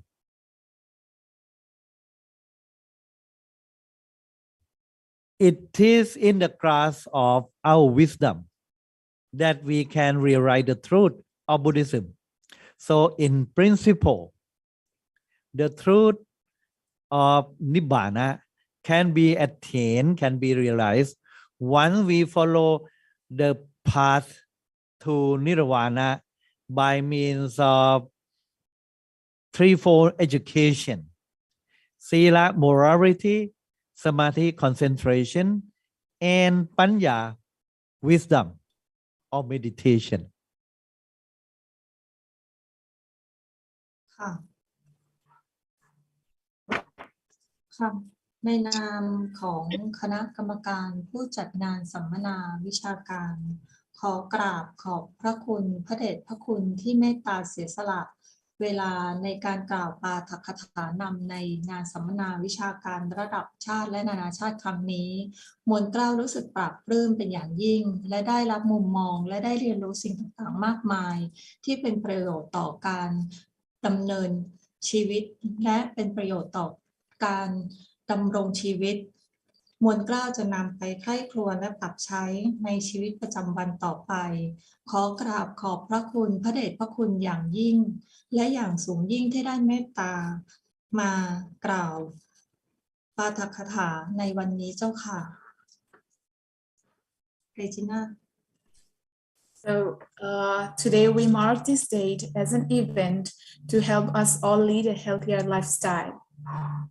I, on behalf of committee, thank you from bottom of my heart for taking time from your busy schedule to be the keynote speaker at our seminar. Your presence and wise words helped magnify our cause in the best possible way. Our seminar was huge success because of you, most venerable. All thanks to your enlightening words that inspired so many people out there. Thank you once again. So one moment, Venerable, there is one more question from Mingle. Could I ask one more question? I think Venerable is left already. Okay. So Mingle, maybe we have next time. Yes. Sorry for the question, and could I have more question to master? พระอาจารย์ยังอยู่กับเรา It's ค่ะ already Right. closed the Oh, yeah. session, because we have to allow other speaker to take my place, because the moderator has end this program. You can ask me later personally. Sorry. กราบ Thank สา you. ธุ Maybe, นะคะ maybe next time you can ask question in person or in the next seminar. yes งั้นดิฉันขออนุญาตต่อไปกิจกรรมต่อไปเลยนะคะลำดับต่อจากนี้นะคะขอต้อนรับทุกท่านนะคะสู่งานเสวนาในหัวข้อความดีความงามความจริงการไตร่ตรองและการตีความร่วมสมัยซึ่งการเสวนาครั้งนี้นะคะจะสามารถนำทุกท่านและผู้เข้าร่วมสัมมนาวิชาการระดับชาติและนานาชาติครั้งนี้เห็นภาพในหัวข้อที่กว้างขึ้นและชัดเจนมากยิ่งขึ้นนะคะการตีความและการไตร่ตรองร่วมสมัยนั้นจะเป็นในรูปแบบใดได้อีกวันนี้ในนามของคณะผู้บริหารเจ้าหน้าที่ที่จัดงานมีความยินดีเป็นอย่างยิ่งค่ะที่ได้รับเกียรติจากผู้ดำเนินรายการซึ่งท่านผู้ดำเนินรายการของเราในวันนี้นะคะมีความสามารถทั้งทางด้านวิชาการและยังเป็นผู้ที่บำเพ็ญประโยชน์เพื่อสังคมอย่างต่อเนื่องได้รับรางวัลเป็นเกียรติประวัติมากมายขอต้อนรับท่านอาจารย์ดร.ไข่มุกเหล่าพิพัฒนาซึ่งท่านได้จบการศึกษาระดับปริญญาดุษฎีบัณฑิตจากปริญญาดุษฎีบัณฑิตนะคะเอกปรัชญาจากมหาวิทยาลัยอัสสัมชัญหรือ ABAC และได้รับผลประเมินดุษฎีนิพนธ์ดีมากจบการศึกษาระดับปริญญามหาบัณฑิตคณะศิลปศาสตร์มหาบัณฑิตเอกศาสนศึกษามหาวิทยาลัยอัสสัมชัญหรือ ABAC ได้รับรางวัลโล่เกียรตินิยมดีเลิศวิทยานิพนธ์ดีเด่นท่านอาจารย์ดร.ไข่มุกเหล่าพิพัฒนาเป็นอาจารย์พิเศษของมหาวิทยาลัยถึง4แห่งด้วยกันนะคะคือมหาวิทยาลัยมหาจุฬาลงกรณราชวิทยาลัยมหาวิทยาลัยมกุฏราชวิทยาลัยมหาวิทยาลัยบูรพาและมหาวิทยาลัยอัสสัมชัญหรือ ABAC นอกจากนี้ท่านอาจารย์ยังเป็นนายกสมาคมผู้ปกครองและครูโรงเรียนเซนต์พอลคอนแวนต์รองประธานมูลนิธิสงเคราะห์เด็กและเยาวชนจังหวัดชลบุรีผู้พิพากษาสมทบศาลเยาวชนและครอบครัวจังหวัดชลบุรีทั้งยังได้รับรางวัลเป็นเกียรติประวัติจากการมานะอุตสาหะทำงานเพื่อสังคมท่านได้รับรางวัลพระราชทานสตรีไทยดีเด่นโล่เกียรติชูเกียรติบัตรและเกียรติบัตรประเภทจังหวัดจากสมาคมสตรีแห่งชาติในพระบรมราชูปถัมภ์ร่วมกับกระทรวงการพัฒนาสังคมและมั่นคงของมนุษย์งานวันสตรีไทยเครื่องราชอิสริยาภรณ์ชั้นจตุรัฐาภรณ์มังกุฎไทยประจำปี 2556 และเครื่องราชอิสริยาภรณ์เบญจมดิเรกคุณาภรณ์ประจำปี 2563 และยังมีตำแหน่งหน้าที่การงานและรางวัลอันเป็นเกียรติประวัติอีกมากมายนะคะขอต้อนรับท่านอาจารย์ดร.ไข่มุกเหล่าพิพัฒนาผู้ดำเนินรายการของเราในวันนี้ค่ะและขอเชิญทุกรูปท่านเข้าสู่การเสวนาในหัวข้อความดีความงามความจริงการไตร่ตรองและการตีความร่วมสมัยนะคะและขอมอบเวทีนี้ให้แก่ท่านอาจารย์ผู้ดำเนินรายการของเราเลยค่ะเรจิน่า please So now we have come to the session of panelist discussion. For this session, I would like to invite Professor Dr. Kaimuk Laupipatana, an inviting lecturer of graduate school. Thank you so much. กราบเรียนท่านอาจารย์ค่ะอาจารย์เปิดไมค์นิดนะคะอาจารย์เปิดไมค์นิดนึง Okay. อาจารย์ค่ะ Thank you so much, the two lovely MC นะคะ Dr. Ben Pasi and Regina Jackma นะคะ So, highly respected monks, venerable sirs, distinguished speakers, scholars, Ajahn, students, and our lovely attendees from Thailand and aboard of the national and international seminar organized by Graduate School and Nakhon Ratchasima Campus, มหาจุฬาลงกรณราชวิทยาลัย University of Thailand I am Dr. Khaimuk Raupipatana, the invited lecturer of Graduate School of Mahachulalongkorn Rachvidyalaya University, Thailand.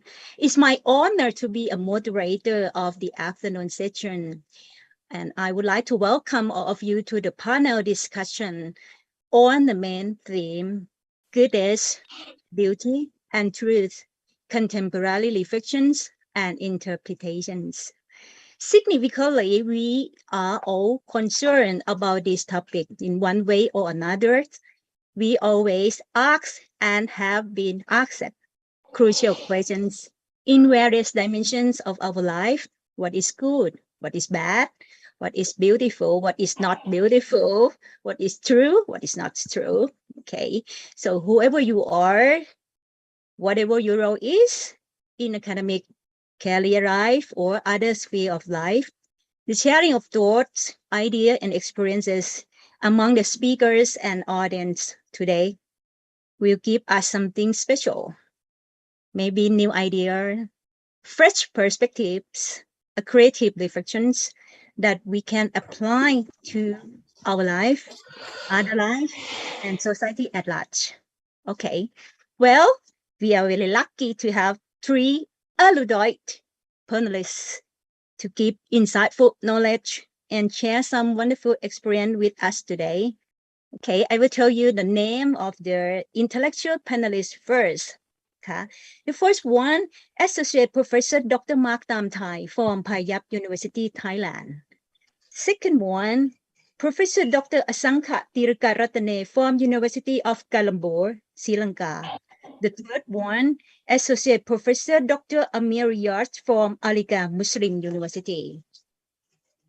Although we are very far from one another, นะคะอาจารย์มาร์คอยู่เชียงใหม่ Talking about beauty, how is Chiang Mai today, คะ The atmosphere or the weather, something like that, คะ It's okay.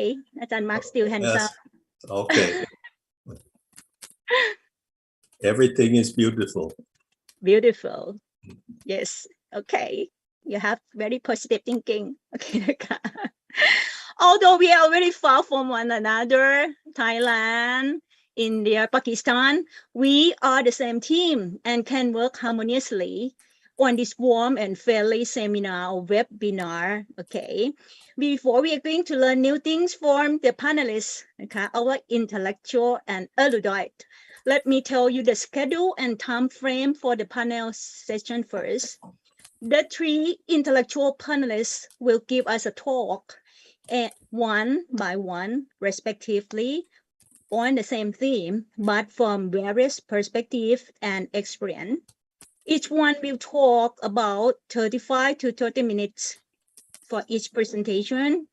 After each panelist's presentation, we will open up the floor to give an opportunity to the audience to ask questions in questions and answer section about 10 to 15 minutes.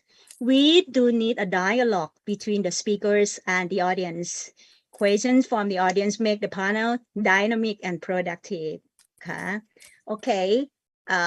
You can ask the question by two ways. The first one, the attendees can raise hand, icon raise hand. You see the icon? And to speak, and you can ask the question directly to the speaker. The second way, the attendees can put comment or post questions on chat box. Okay. Okay, right now, we will take a few moments to know and introduce an intellectual, erudite, and famous panelist. The first one, Assistant Professor Dr. Mark Tam Thai received his PhD in the field of history and philosophy of science from Indiana University, USA in 1975. After which he joined the mathematics department in Faculty of Science at Chulalongkorn University. In 1980, he changed departments and was the head of the philosophy department in the Faculty of Arts at Chulalongkorn University, Thailand. He left Chulalongkorn University in 2004 to become director of the Institute of Religion, Culture, and Peace at Payap University, Thailand. Dr. Mark Tamthai has taught and done research in the fields of mathematical logic, philosophy of science, ethics, social and political philosophy, and peace conflict studies. Some of his papers are analyticity without an observation theory distinction, democracy with a heart, the epistemological status of the democratic peace hypothesis, citizenship and the struggle for life in featuring democracies, the philosophical and cultural dimension of peace building, and most recent, weaving Patani's dream non-violently. Dr. Mark Tamthai was the director of the Center for Mathematical Research of Thailand, is the past president of the Philosophy and Religion Society of Thailand, and was a member of Thailand's National Reconciliation Commission. Currently, he served as a faculty member in the PhD program in Peace Building, Payap University, Thailand. Please welcome Associate Professor Dr. Mark Tamthai from Payap University. Cordially invite Ajahn to talk.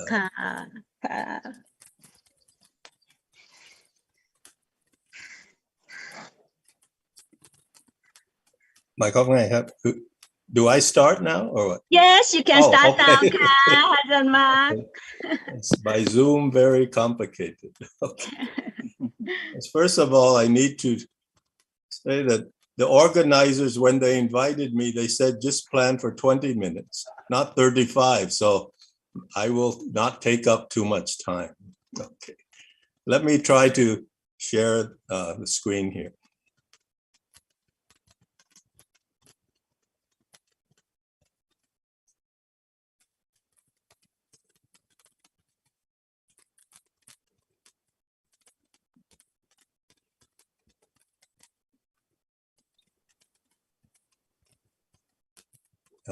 How do I make it a full screen here? Right?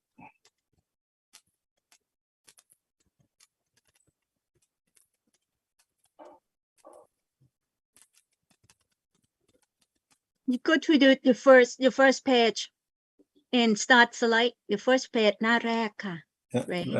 ทำยังไงให้มัน เสนอ เต็มจอนี่ทำยังไงกดอะไร Start form นำเสนอภาพนิ่งก็ได้ค่ะ ครับนำเสนอภาพ Yes form ภาพปัจจุบัน form the existing ค่ะ the ตอนนี้ present ภาพนิ่งแต่มันไม่เต็มนะ ค่ะ ทำยังไงไม่รู้ Start form the beginning ตั้งแต่ต้นไหมคะ จากภาพนิ่งปัจจุบันค่ะ ภาพนิ่งปัจจุบันนะ ค่ะดับเบิลคลิกไหมคะ ไม่เห็นภาพนิ่งปัจจุบัน ค่ะ ไม่เป็นไรไม่รู้ทำไงนะ slideshow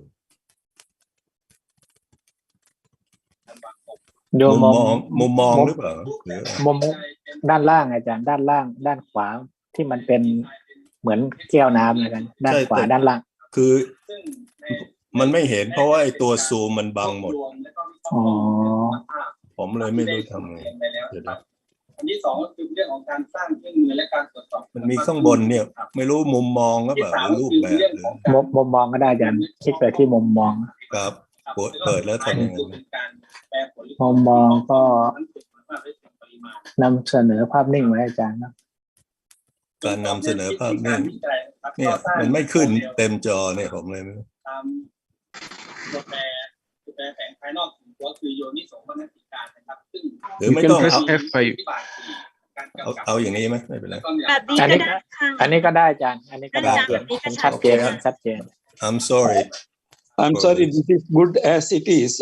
I can enlarge it when it appears. I think you can go ahead, sir. Okay, I will do it this way. Thank Yeah. you. What I would like to invite all of us to do today, an exercise, is to come to an understanding of beauty, goodness, and truth on our own as part of our own search of how we should live. See, my question begins here is why are these three things important? Beauty, goodness, and truth. For myself, it's because I want to answer the question, how should I live my life? So it's a personal question for individuals. Should I live a life dedicated to the pursuit of truth? Should I live a life dedicated to the pursuit of goodness? Should we live a life dedicated to the pursuit of beauty, or all three? I think these are questions for each individual, and many philosophers and many religions have given answers to these three concepts. We just heard in the keynote speech an explanation of these three concepts from different philosophers and different religions, in particular Plato, Aristotle, Aquinas, Buddhism. But for my session, I would like to ask that we put everything aside. Put all the answers that have been given by other people aside and see if we can find a way individually, not together, to think along with myself and find an answer to this question. Because one of the difficulties I've found throughout the years, many years now, teaching philosophy, maybe 50 years, more than 50 years already, is after we see all the views on important topics from many different schools, we are still left with the question of, so which is the one that we want to accept for our life? And this is one of the most difficult questions I've learned, because it's not, it takes some effort to study what other people think, but it takes a lot more effort to then decide what will be our own view for our life. And so for this question of beauty, goodness, and truth, let us try to go that route. Okay? And this is my attempt at answering these questions for myself. The first problem that we run into, if we want to consider living a life dedicated to pursuing truth, is that there seems to be very different positions on the question of truth. Different positions, I do not mean different views of different philosophers on truth or different religions, different logical positions on truth that might be possible. Take this first position, number one here. In this position, there is such a thing as truth. Truth is the way the world is. But this position says we can never know it. We can never know the way the world is, because could be we have not evolved enough. Maybe in evolution, the Homo sapiens have evolved enough to ask philosophical questions, but they haven't evolved enough to answer them. So we are in the middle of evolution and we cannot answer the questions we can ask. This could be one possibility. Or it could be that we can never know the truth because it doesn't fit with our nature. In this first position, then, we can only live in a world of appearances. So the world appears to us in different ways. We know, according to this position, there is a way the world is, but we can never know it. That's position one.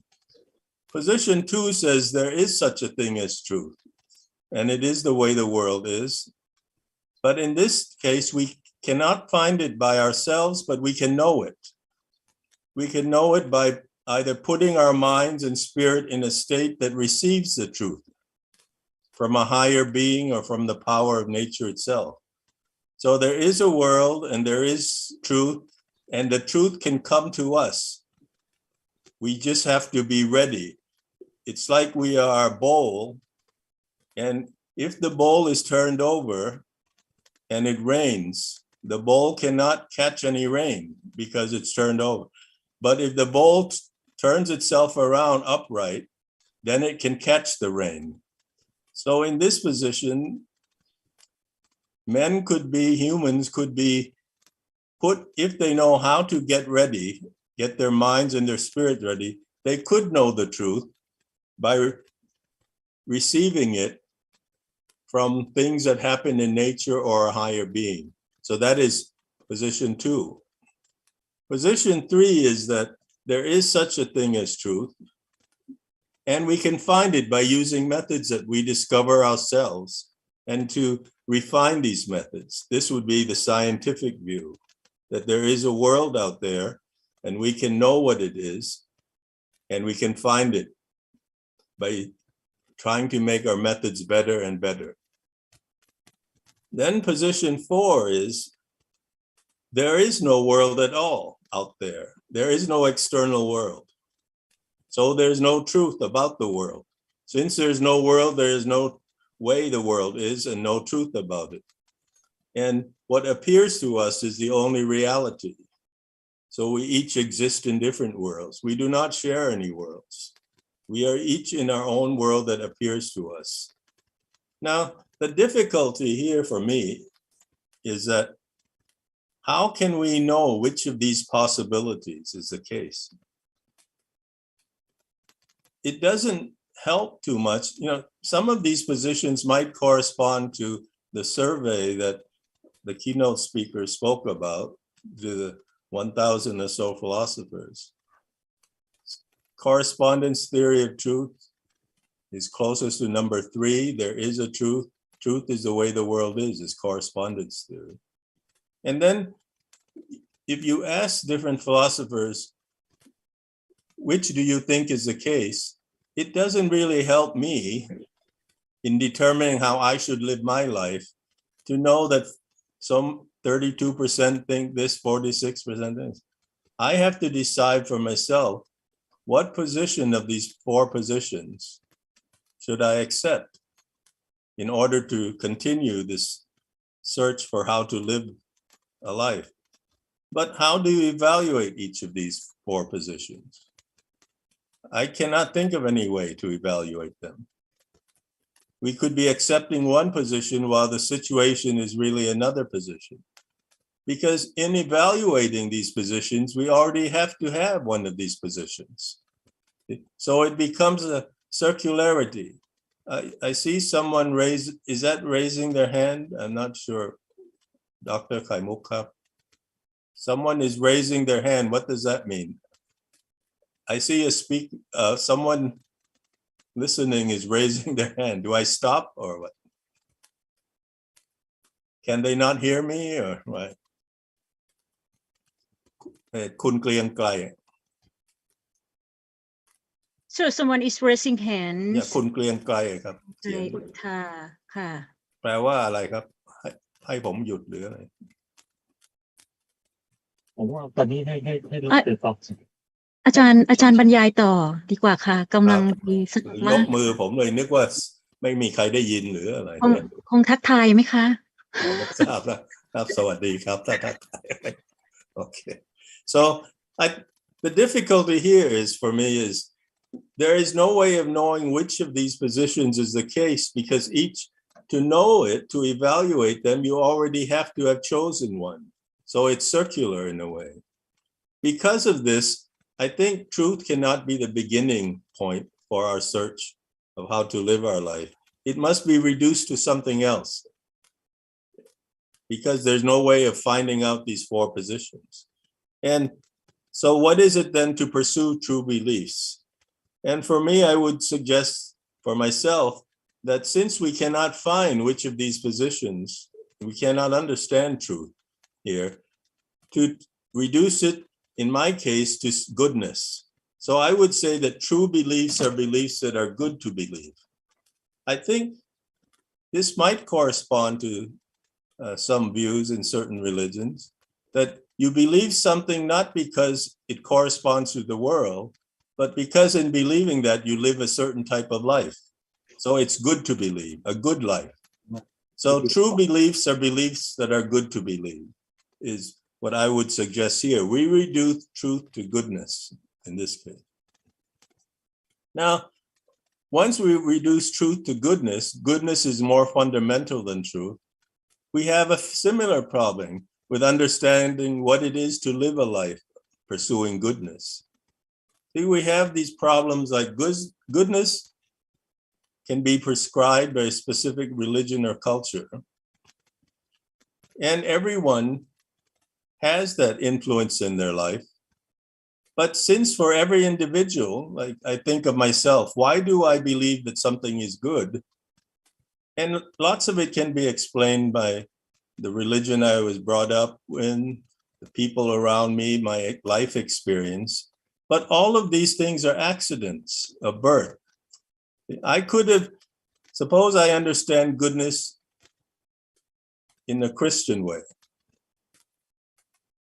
because I was brought up in that way. But suppose I had been born and brought up, then was switched as a child and lived in a Muslim family. Then I would understand goodness another way, or in a Buddhist family, or in some cultural, other cultural setting. So how we understand what it is, in one way, is an accident of our birth. And for me, I would want to try to get to an understanding of goodness by stepping beyond all these things. As the Buddha, Jesus Christ, the Prophet Muhammad, all moved on from the understanding of goodness that they were born into. They were also all born into a certain understanding of goodness at their different times. And they all moved beyond what they were born into. And I think that is part of what we want to do. We want to evaluate these questions and move beyond just what we were born into and reflect upon them. It doesn't mean we don't accept them immediately. We just put them aside and try to find an answer and see how it fits in. So good actions are actions that are based on good beliefs. So the key here is to understand what is a good belief. What is it to goodness as good belief? See, before I said true belief as good belief to a good life. Now, what are good beliefs? Just as in the case of truth, goodness must be reduced to something else. And for me, after many years of reflecting on this, 20, 30 years, I have come to the conclusion that good beliefs are beliefs that result in beautiful feelings. So beautiful feelings, which is an aesthetic state of mind. Many of these types of things called beautiful feelings, I think, are the same as what the keynote speaker used other words for. I'm not sure, but it sounded like that as I was listening to him. That good beliefs are beliefs that result in beautiful feelings. So what are beautiful feelings?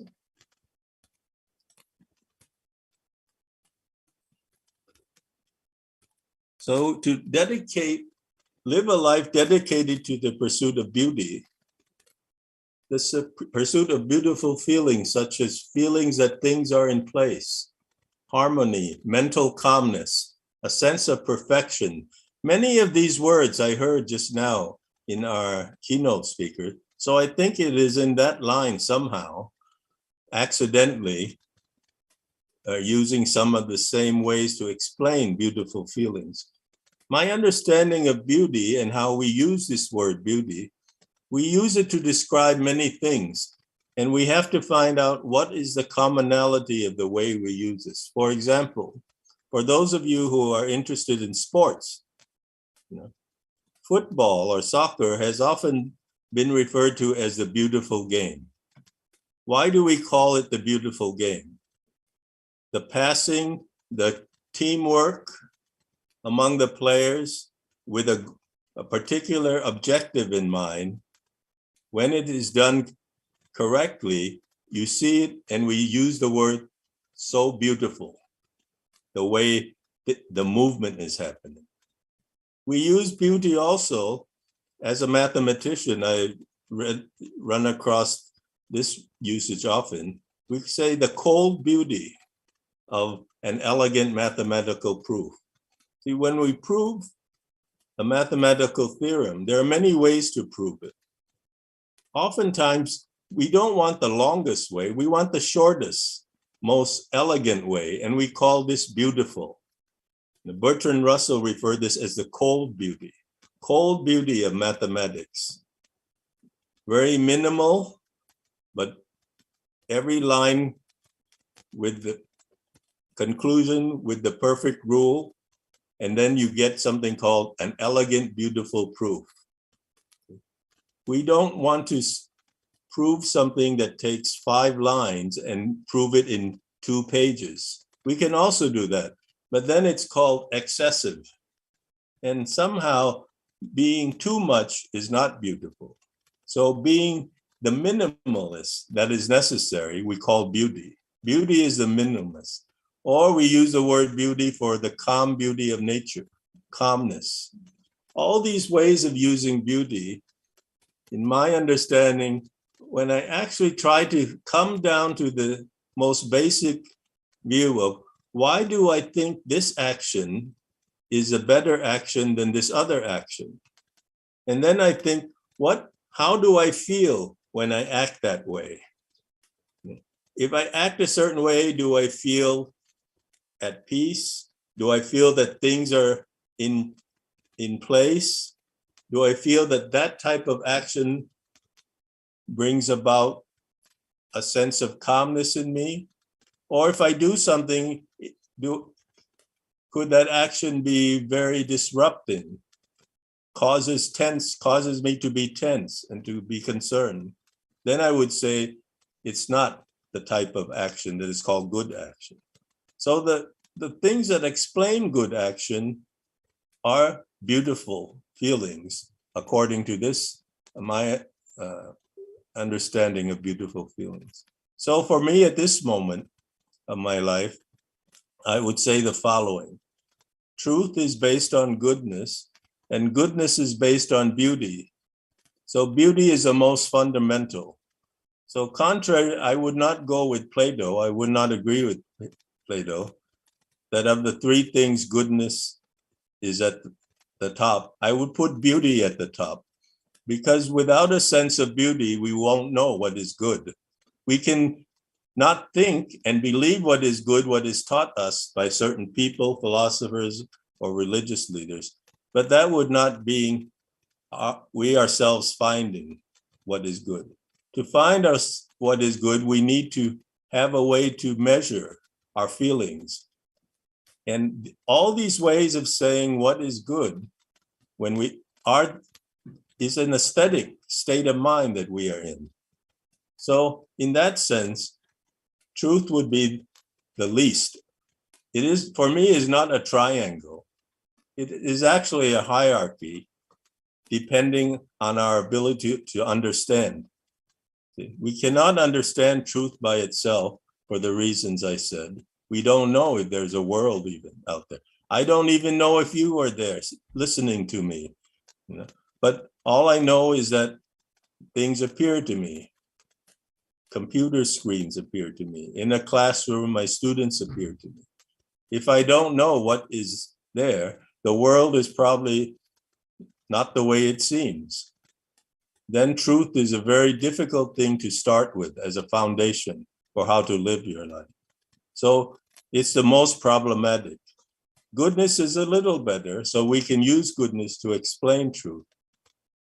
Truth is what is good to believe. When you believe it and it creates a good relationship with other people, it creates a type of situation that we do not impinge on other people's existence. Those type of beliefs, then I would say, are the true beliefs, good to believe. But then, why are those things good? And I think it's because of feeling we have when we do it. Many times when you take young people, young students, you don't tell them, if you do this, like if you help this group of villagers or that group of people, that is something that is good. You tell them as a exercise for some project you have in school. And then they go and do it because they are told, if you do this, it is good. But what I have found is when the students go and do these activities, they have a feeling that comes upon them that they are participating in an action that impacts someone else positively. And they all say then, this is a good feeling. They have a good feeling when they help someone. When they don't say it's good because the teacher says, if I do this, it's good. It's because the experience they have in helping someone creates a feeling in them, and that is a feeling they want to continue having. This is why I would say the aesthetic state is probably the most fundamental. Now, I want to end my opening ideas here with comparing this with the ideas of the stages of child development around the concepts of beauty, goodness, and truth. After I had reached the previous conclusions at a certain time in my life, I wanted to check out what are these research, what does the research say about these concepts of beauty, goodness, and truth in child development? And here are examples I have here on the screen. I just chose for each thing one example of reference, but there are many. Take aesthetic development. Aesthetic development in children begins before anything else, the earliest. From the research that is found around 4 years old, children develop a sense of aesthetics, liking and not liking, feeling whether something makes them feel good or they run around and they don't like it, mostly in terms of color that you show or combinations of figures or pictures. They begin to make a choice. They like this, they don't like that. Like meaning it makes them feel good. So this sense of aesthetic development begins the earliest of these three. Now, for moral development, many of us, those in the education field, know that this has been studied a lot by Kohlberg, Piaget. Many people study when does moral development begin in children. And it usually begins around 8 years old, around that time. Here, before that time, the understanding what is it to be good, what is goodness, good action, what is bad. Children before that time do not have a general sense, but they will say things like this. Like, suppose they say, if you do not tell the truth, if you tell a lie, that is not good. But they will say this, if the lie is bigger, then what you do is even worse. For example, they go into a room and they see one dog. And they come out and someone asks them, how many dogs did you see? One child says, I saw 3 dogs. There was only one dog there, but the child says 3 dogs. Another child says, I saw 20 dogs. The children outside the room will say that the child who said that he saw 20 dogs was doing something not good, more than the child who said he saw 3 dogs. So goodness for those children at that age is not just one position, such as false, saying something false or lying. It's how big the lie is. So the bigger the lie is, the worse it is. See, at a certain level, children begin to develop their understanding of what is good or not only at that level. Only after 8 years old will they begin thinking about more abstract concepts of right and wrong. But this is like 4 or 5 years already past the aesthetic development in terms of being exposed to beautiful feelings. Then comes cognitive development, which is trying to grasp knowledge and truth. This would fit under the truth concept. And this begins even much later, around 11 years old, formal operational stage. These are done by things like this. If you're younger than that, you think very simply. One experiment that one psychologist did was this.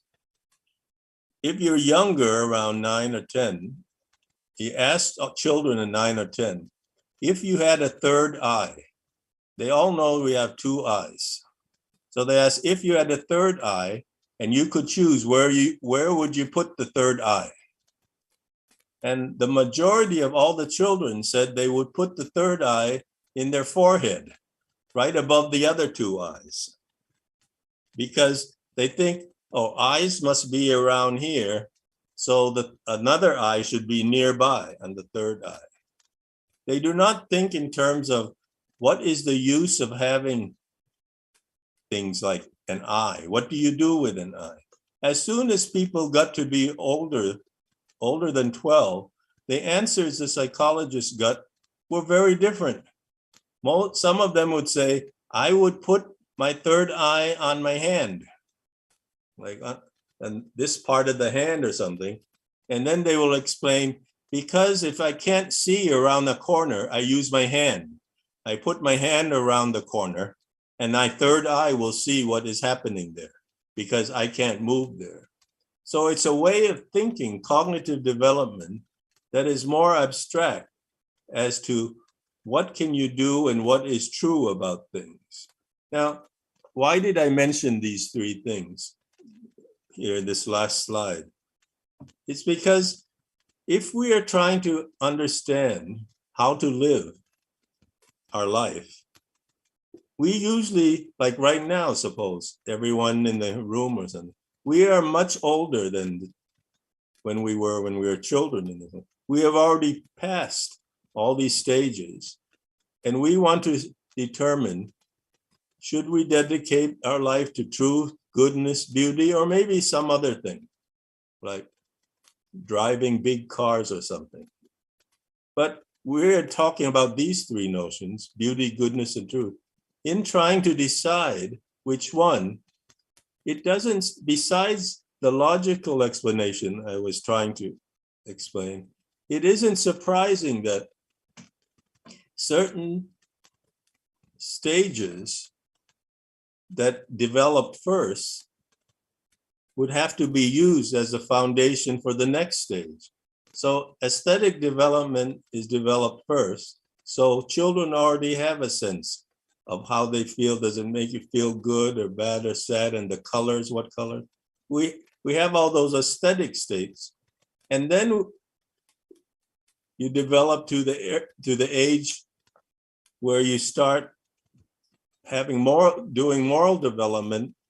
At that time, you already have the aesthetic development. It seems to be possible that it has to be built on top of that because we already have a certain sense. And the same goes with later for cognitive.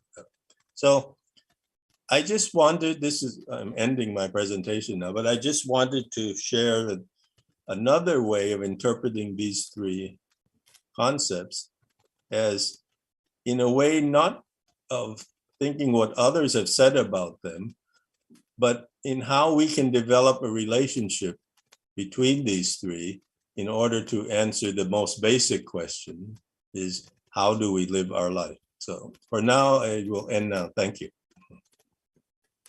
I will stop sharing now.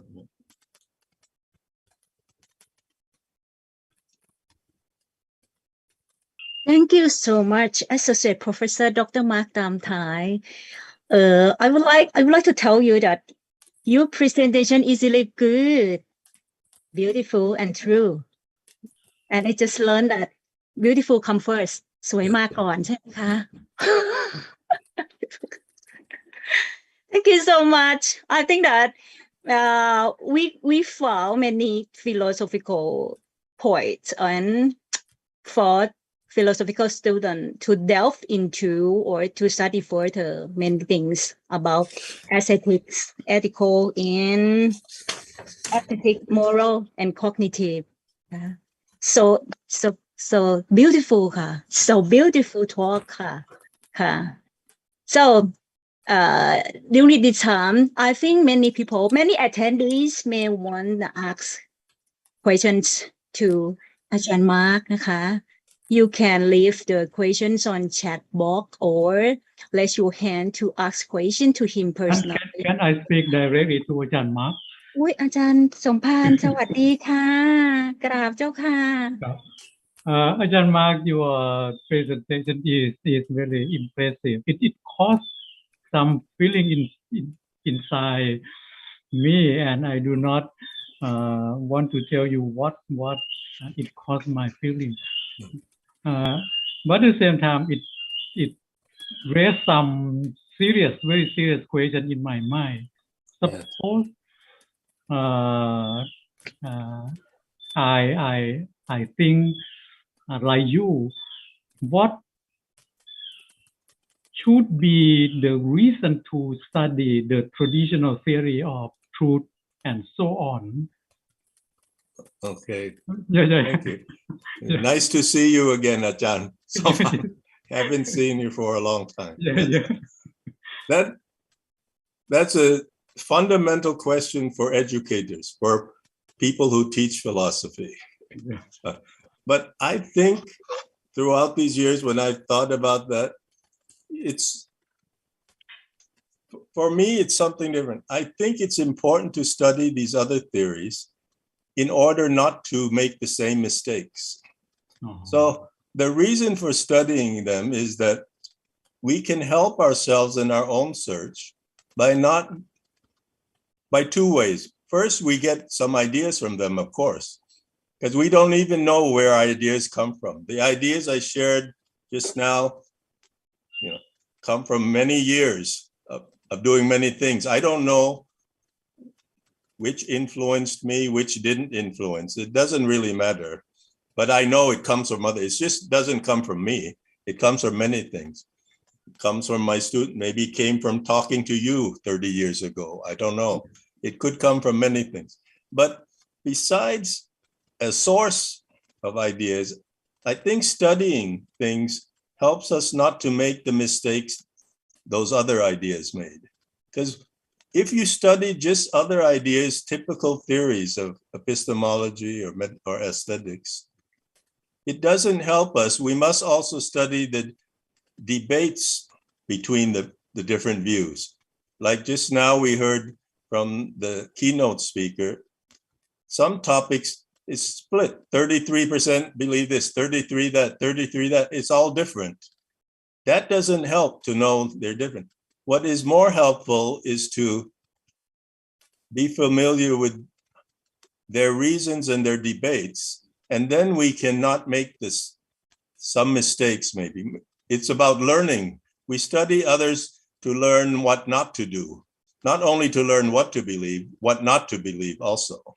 So I don't know if I answered. Oh, yeah. Thank you so much, Ajahn. Okay. Thank you, Ajahn Khaimu. So we are so lucky to listen to the great philosophical Ajahn. ท่านอาจารย์มาและอาจารย์สมภารนะคะ to have a dialogue together.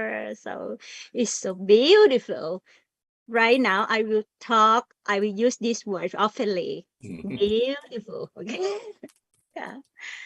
So any comments or any questions from attendees? Maybe in Thai or So I have a questions. I feel like two questions is are very difficult to answer when it related to life. The first question is, how should I live my life? Contradict to how should we live our life? Because it seemed to me, as I interpreted correctly from what you have lectured here, that the concept of good, concept of truth, concept of beauty depend on subjective viewpoint.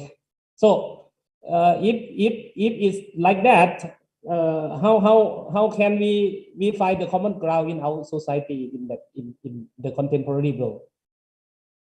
Well, for the most deepest questions, I would probably say cannot find any common ground. Not because we are different, because we don't know if we are different or not. See, we don't even know if we think differently, because the language we use by different meanings. So this is the incommensurability problem of language. But I think for me, I would go, why I say, how should I live my life rather than how should we live our lives, is that each person, as they try to answer that question, how should I live my life? They are answering on the background of a very specific upbringing, very specific context, cultural context, religious context. And then as you get older, very specific examples, experiences you might have during your university years. Something happened to you, some friends did some things to you, some things good, some things bad. And then on top of that, then you have life experiences in your work and maybe your family, maybe if you have children, your children, and then your parents die.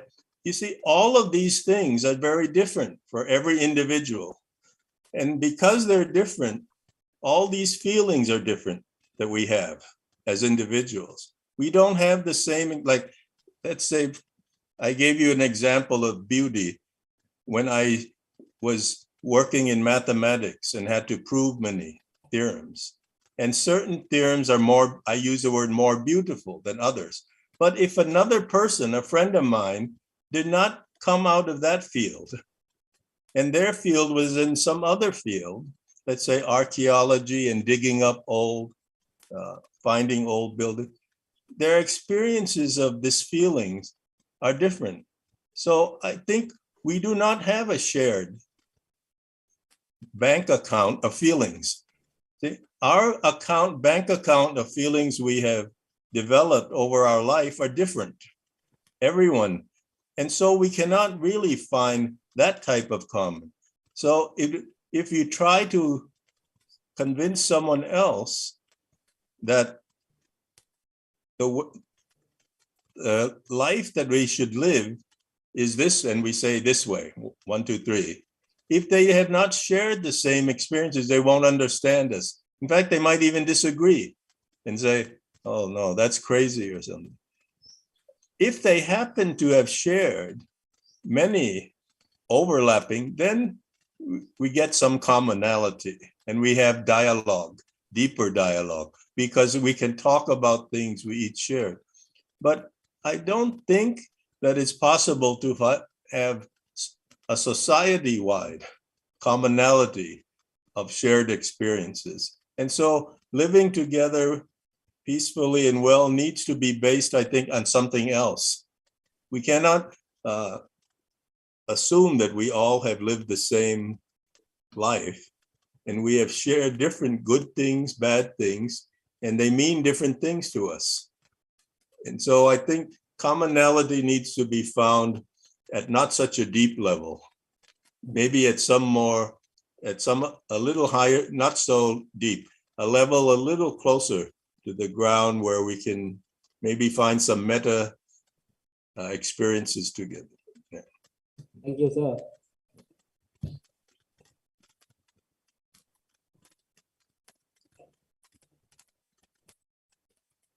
So in chat box, one person mainly asked that could we have Ajahn Mark's email and Facebook? Actually, you can ask the question right now. Okay. But Yeah. I mean, no problem, but how do I can't give it to you by talking. But I think the Mahachula who organized this sent me things through the email, so they must have my email. They sent me invitation, so maybe you can, whoever is the organizer, you can share. There's no problem. It's just I don't know how to give it to you verbally.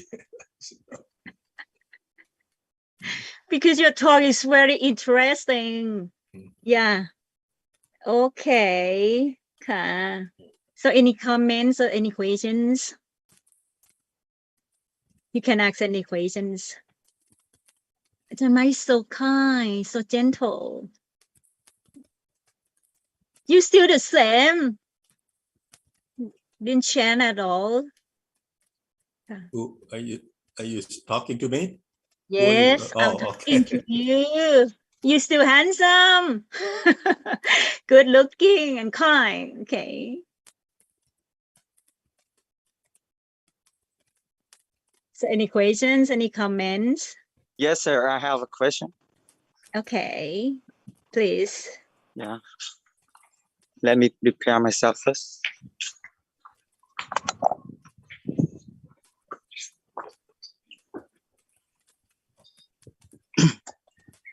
Oh, Venerable. Yes, thank you so much, teachers.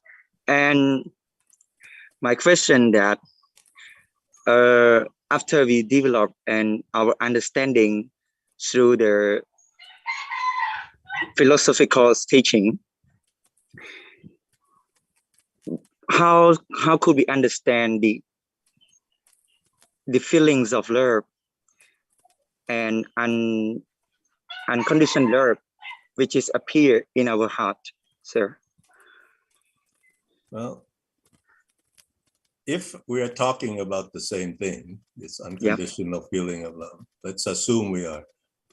In my case, you can't talk about it. You just have to experience it in situations in your life. In cases when it's been difficult, your life has been difficult, and something happens to you, someone comes by and offers words or something else, talks to you, offers a sense of hope through their words. I think this feeling of being loved, of someone caring about you, is a very basic feeling for humans, to know that we are cared about and that we are not alone in the world. But it isn't something you can create. You certainly cannot get this feeling through reading any book. It has to be direct human relationships, I think. Some people say they feel this feeling of love through their dogs. I don't know. A dog will love you no matter what you do to it. It's unconditional. If you have a pet, the dog is there by your side. The dog thinks you are God. Even though you're a bad person, the dog thinks you are God. You feed it every day. Yeah. But for this feeling that we get from each other, I can't think of, maybe you know, but I can't think of how you can get that feeling without being in direct experience of it. I don't think you can do it by sitting and contemplating love. I don't know. Maybe you can, but I haven't been able to. It has to be a direct situation that you yourself find yourself in. This is one of the, I think you raise a very good question, because this is one of the difficulties when people live a life that they are never in that type of situation. See, you can go through life and never be in a situation that you need anyone. Then you can never feel this feeling. So in a way, it's very important to be in a life that is difficult. If you never experience difficulty in your life, you will never experience love, because love is someone helping you out of the difficulty. Could be friends, brother, sister, mother, father, anyone. And this is, I think, one of the cases that I'm not sure how to solve. If someone has a life that is not difficult, how do they learn love? I don't know the answer to that. Thank you so much, teachers. It is the perfect answer already. Thank you, Venerable Meng Li and Ajahn Mark. So maybe we have a time for one questions.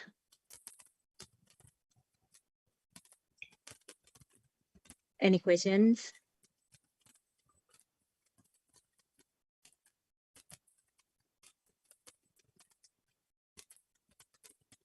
Okay, ค่ะ.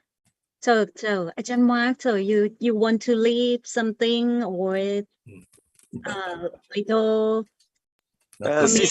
Just continue. I'm excited to hear the next two speakers. So I'm waiting to hear, because I think it will be very helpful another part of my life experience. Yeah. Thank you. So we are so lucky to learn many new things, fresh perspective, and wonderful and insightful and meaningful knowledge from Associate Professor Dr. Mark Tam Thai นะคะ So truth is based on goodness and goodness is based on beauty. Beauty is the most fundamental. Ajahn Mark connected these three things harmoniously for us to answer the questions, how should one live one life? Thank you so much ค่ะ อาจารย์ You're so great ค่ะ Thank you so much ค่ะ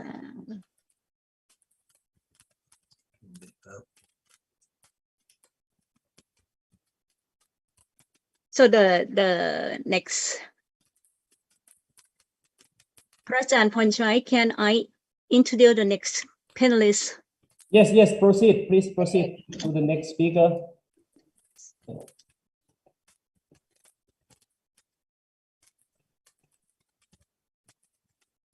Okay. The second panelist ค่ะ Professor Dr. Asankha Tirakaratane นะคะ He received his Bachelor of Arts in Buddhist Philosophy and Bali Foreign University of Peradenithi, Sri Lanka. His Master of Arts in Western Philosophy from University of Hawaii in USA, and received his Doctor of Philosophy in Comparative Philosophy from the University of Hawaii, USA. His dissertation topic is Transcendence, Ineffability, and Nirvana, an analysis of the relation between religious experience and language according to early Buddhism. Professor Dr. Asankha Tirakaratane has many academic distinctions, prizes, and fellowships, and he performed many contributions to seminars and conferences around the world. His area of specialization: Pali Canon, Early Buddhism, Buddhist philosophy and logic, Indian philosophy, philosophy of language, philosophy of religion, East Asian philosophy, Vedanta, Wittgenstein, Kant, and Nagarjuna. Dr. Asankha Tirakaratane is responsible for many great jobs right now. He is the members and of Sri Lanka representative of Southeast Asian Association, okay, for the study of religion. He is the member of Advisory Committee of the Mahachulalongkorn Journal of Buddhist Study, MCU Thailand. He is the founder chairman of Dombrivi Foundation in Colombo, Sri Lanka. Okay, please welcome Professor Dr. Asankha Tirakaratane to our panel discussion right now. Please. Very good afternoon to everybody. Let me begin by thanking the Graduate School of Mahachulalongkorn University and this 8th National and International Seminar on goodness, beauty, and truth. Thank you very much for asking me to express some ideas on this very interesting theme, coming basically from first studying Buddhist philosophy and subsequently going into Western and Indian philosophy. So basically, my approach will be looking at these three very interesting themes from a Buddhist perspective. And also, when I was listening to earlier speaker, Professor Mark Tam Thai, I thought he gave a very interesting orientation to this discussion by posing the question as a part of your personal experience. How should I live? What kind of life should I live? How these very interesting things are related to our life. form a part of our experience. And I kind of share that direction. But at the same time, being a person who is, got some influence from basically from the Buddhist philosophy, maybe what I say, basically I try to say in terms of, the Buddhist philosophy, and then also autobiographically, some of these things could be, the part of my own experience. But basically, looking at how would Buddhist philosophy, or how would the Buddha, or someone who is influenced by, that philosophy, would look at these very interesting themes: goodness, beauty, and truth. So when we take these three concepts, goodness, beauty, and truth, the first thing that comes into your mind is when you put it this way, actually it is Plato's forms or Plato's ideas. So where Plato seems to think that ultimately there is something absolutely good, absolutely beautiful, absolutely true. So in that sense, in noun forms, truth, goodness, beauty, and truth, Plato seemed to have thought that these things truly exist in some kind of fundamental, primeval form, to which all the other things are all the other good things are imperfect replicas of this perfect goodness. Same thing with beauty, perfect beauty, concept of or idea beauty or form beauty, and all the other beautiful things forming only imperfect parts of it. And same thing with the truth. Now, looking at these concepts from, I would say, a Buddhist point of view, the first thing that comes into my mind is the Buddhist philosophy would not put these things in these abstract forms as goodness, beauty, or truth.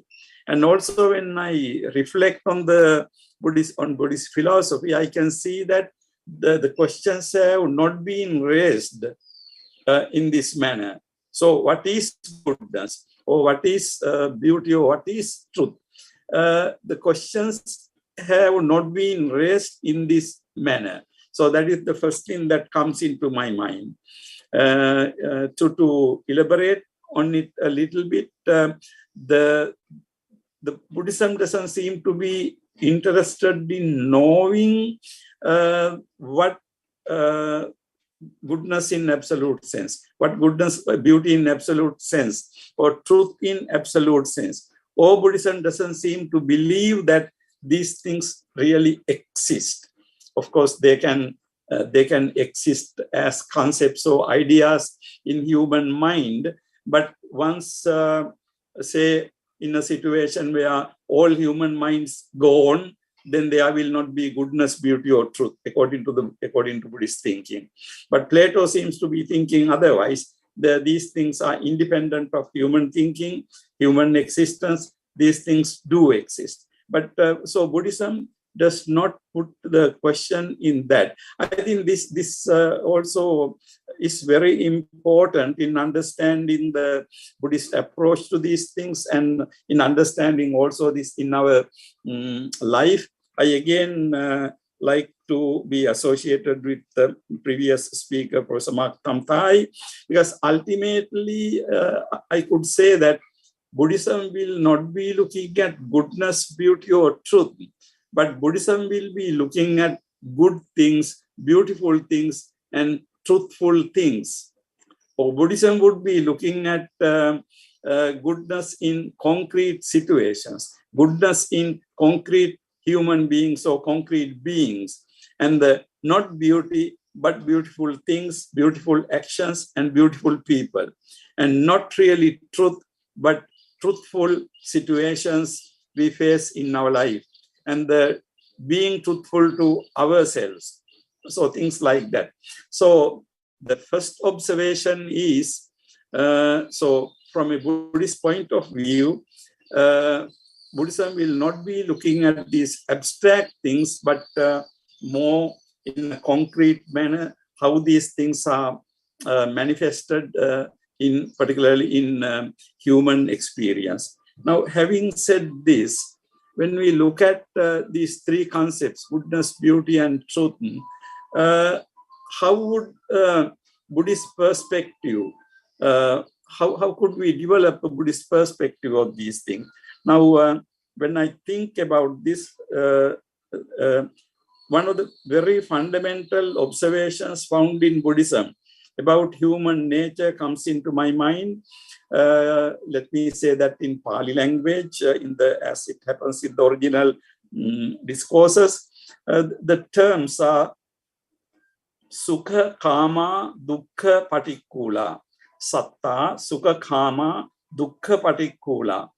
So these three terms, Satta means beings, human beings, or all beings. Sukha, Kama, they like happiness. They like pleasure, they like happiness. Sukha, Kama. And Dukkha, Patikula, they do not like suffering or unpleasantness. So they like pleasant things, they don't like unpleasant things. So they like happiness, they dislike lack of happiness or suffering. Now, Buddha gives this as a very fundamental character of all beings, not only human beings. So in other words, in a way we can say that all our life is ultimately, we find that ourselves being born into this world, we want to live a happy life. We want to live a comfortable life. We want to live a satisfied life. So that is the idea. We don't want to suffer. So Buddha says that this is the basic nature that characterizes us. So the nature of all living beings. So Sukha, Kama, Dukkha, Patikula. So this basic idea. Now, if we take this as the fundamental basic characteristic of existence, then of course, what is good, what is beautiful, and what is truthful can form a very interesting part of this totality, because all these three things are, I would say, in a way, kind of perennial aspiration of particularly human existence, and also all forms of other existence. So we are looking for goodness, we are looking for beauty, we are looking for truth. Now, if we take these three concepts in this context, now the characterization Buddhism would make about all living beings, Sukha, Kama, Dukkha, Patikula. You like happiness, you don't like unhappiness. I think it puts goodness in the front, because we need what is good. Now, what is good can be, of course, we know that in a philosophical discussion, good has many different senses. Good in the ethical sense, and also good in experiential aesthetic sense. So basically, if we take good in experiential sense, we can say that the Buddhist characterization is human beings are looking for goodness. Now, goodness not only in the ethical sense as good, but also goodness as what is agreeable, goodness as what is good, goodness as what we like. So in that sense, we can say that goodness as the basic, the fundamental thing, where we are driven by to achieve goodness.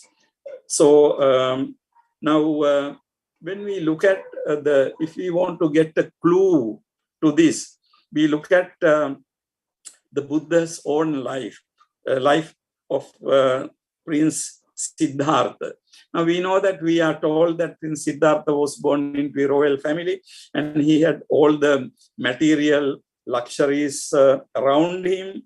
But at some point, the what we consider to be the very stark realities of life, like getting old, getting sick, and ultimately succumbing to death. The strike Siddhartha very severe manner, which changes his whole perspective. Then he leaves behind all the material luxuries he had. And then that life in the text is described as he was looking for what is good. The Pali term used is Kusala Gavesi, King Kusala Gavesi. So when Prince Siddhartha left household life, he left the household life which was full of pleasures. He left it in search of what is Kusala, Kusala, Kusala. Now, of course, all Buddhists are familiar with this term. And then when we say Kusala, we associate this concept with ethically good things and what we call meritorious deeds, and we associate those things. But when we take the basic concept of Kusala, Kusala basically means the skillful. So that is one fundamental meaning of the concept of Kusala. So Kusala is what is skillful, and also Kusala is what is good. So what is good, what is skillful. Now, Kusala ultimately helps you to achieve what is good. So in that sense, Siddhartha was looking for what is good. Now, when we look at this, this matter in the context of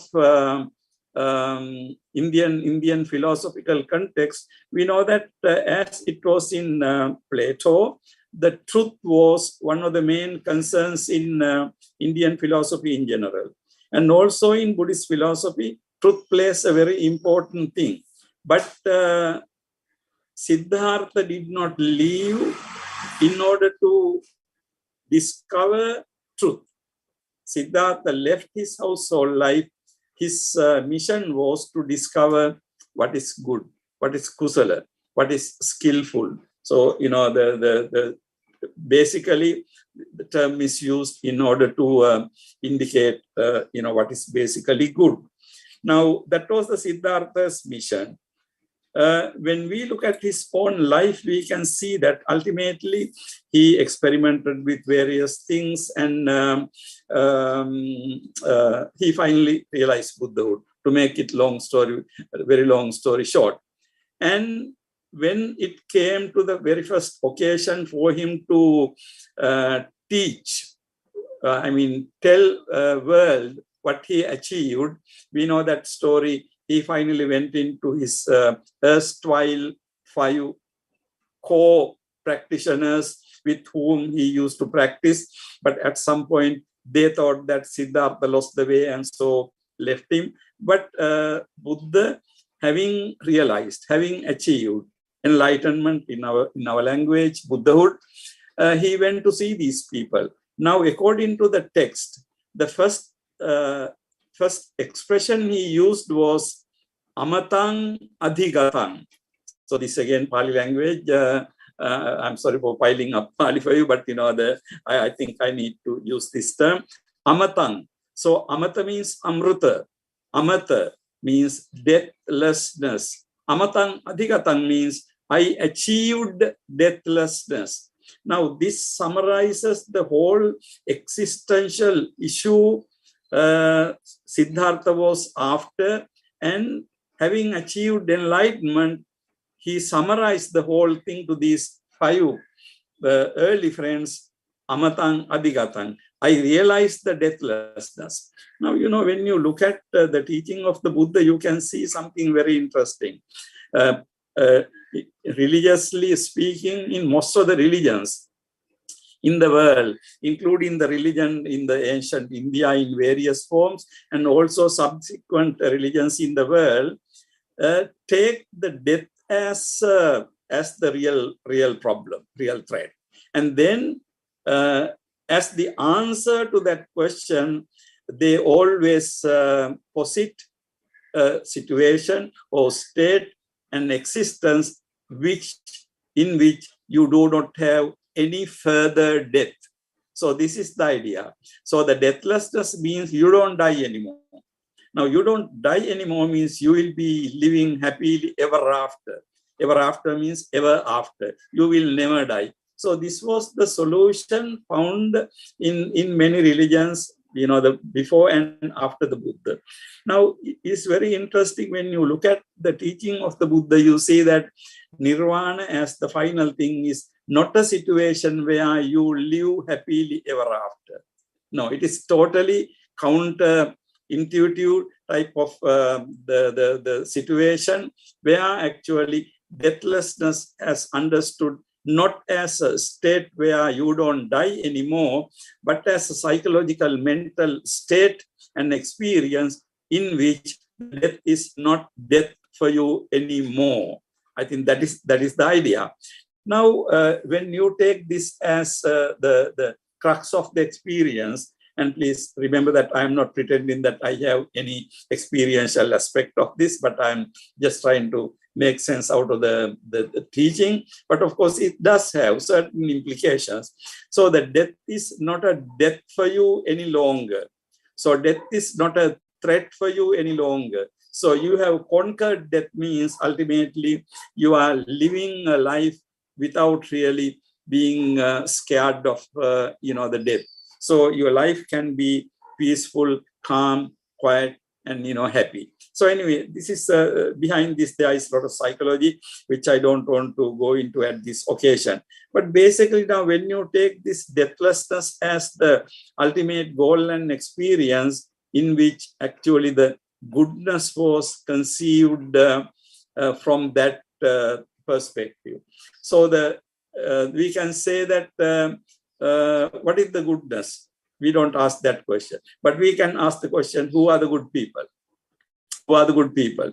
Now, people who are the good people, or the where goodness lies, but not in the Platonic sense, but basically the good people, good situations. And then from that point of view, we can look at what is beautiful and also what is truthful.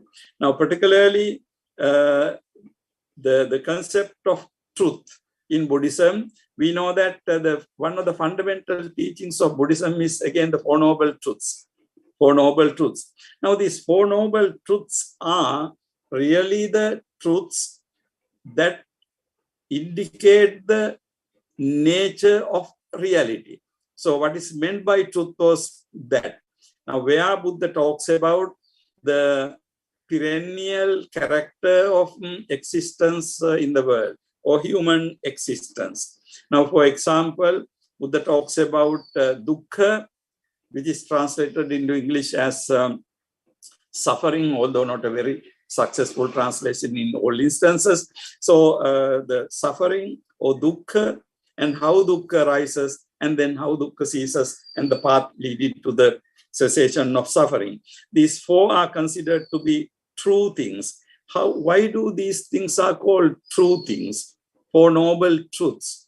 In fact, the concept of truth there is, this is what is called the reality in life.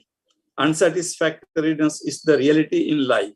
So now Siddhartha, when he left his household life, we can say that he already knew the first noble truth and the second noble truth, suffering and how it arises. And he wanted to make an end to it.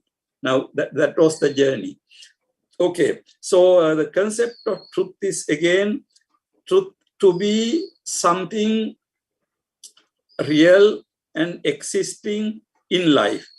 So in that sense, in philosophy, we have what is called corresponding theory of truth, where we say what we say correspond to the reality. In a sense, this is also a corresponding theory of truth, in the sense that truth is found ultimately in human life. Truth is found in the human existence. Truth is found in the world. Now, a good example for this would be when Buddha explained how this suffering or the experience of suffering arises and how it ceases, Buddha used this concept of paticca samuppada, dependent arising, or dependent co-origination is the technical translation, pratitya samuppada in Sanskrit. So Buddha used this concept, and at some point he makes a very interesting observation about it. He says that this idea of paticca samuppada, dependent arising, is there whether a Buddha were to be born in the world or not. Buddha says that if even the Buddha were to be born in the world or not, this nature exists in the world. So only thing is that a person like Buddha would come and appear and show people, show to the world how this happened. But of course, it happens. It keeps on happening whether there are Buddhas or not.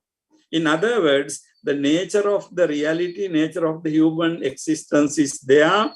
It requires a Buddha or enlightened being to appear in the world and tell people how it happens. So, but how it happens is articulated by this teaching, but basically that it happens is not a part of any particular person or any god or anything. This happens all the time. And this happens due to causes and conditions. So therefore, there Buddha talks about something real, something not unreal. So again, there are a set of Pali terms which I am not going to burden you with. But so the concept of truth is understood to be something there. So something already existing in there. So when you see this reality and when you know it, know in the very deep sense, ultimately you achieve goodness and also what you can call beauty, or in your behavior or in your existence. So therefore, I think the connection in Buddhism is you start from understanding the true nature. I mean, try to see the true nature of existence. And because you are in order to, why do you need to know? Ultimately, you need to achieve a good life, satisfied life. In order to achieve it, you need to know what is true. So by knowing what is true, by realizing the Four Noble Truths, or by realizing the working of the Paticcasamuppada, you ultimately get this realization, get this understanding, get this knowledge. Through that, ultimately, what you achieve is what is good. So ultimately, when Buddha, as Prince Siddhartha, started his journey as a seeker of what is kusala, and then the implication is that finally attaining Buddhahood, he realized it. And then, okay, what is beauty? Now, in the Buddhist sense, of course, Buddhism talks about the physical beauty of people, but basically Buddhism talks about beauty again in a very, very psychological sense. Now, particularly in the Theravada Buddhist tradition, we have a word, another Pali term called sobhana. So we use this idea sobhana to constituents of mind, sobhana chetasika. So the idea of sobhana means beautiful. So there are beautiful states of mind. As a result of beautiful states of mind, your behavior becomes beautiful, your physical behavior becomes beautiful, your verbal behavior becomes beautiful.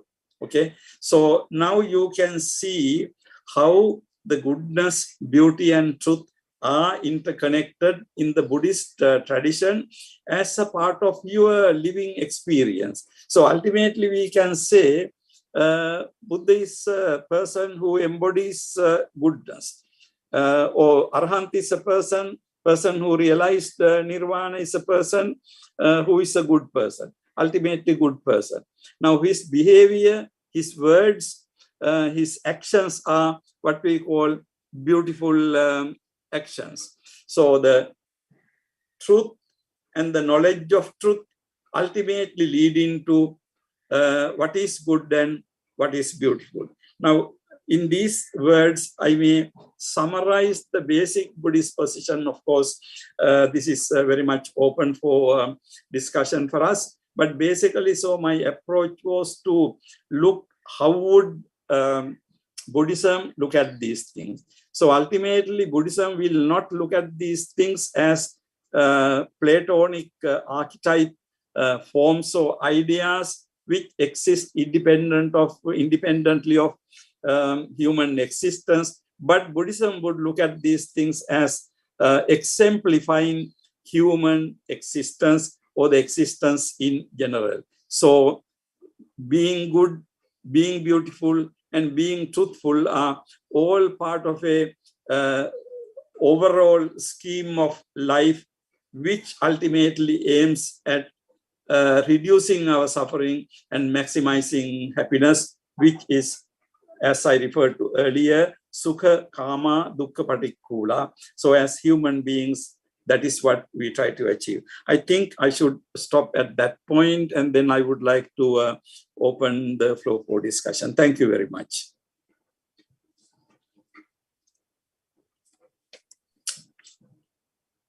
Thank you so much, Professor Dr. Asankati Rakaratane, for informative talk and unique experience telling to us. Okay. Professor Dr. Asankat talking about the fundamental concept of goodness, beauty, and truth in Buddhist viewpoint perspective, including Buddhist principle in scriptures, in philosophical tradition, in psychological sense, and in ethical viewpoints as a guiding principle of mankind to live a meaningful and happy life. Okay.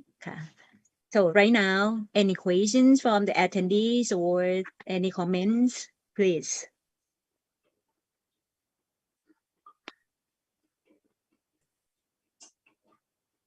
Sir, I have some, I don't know whether it's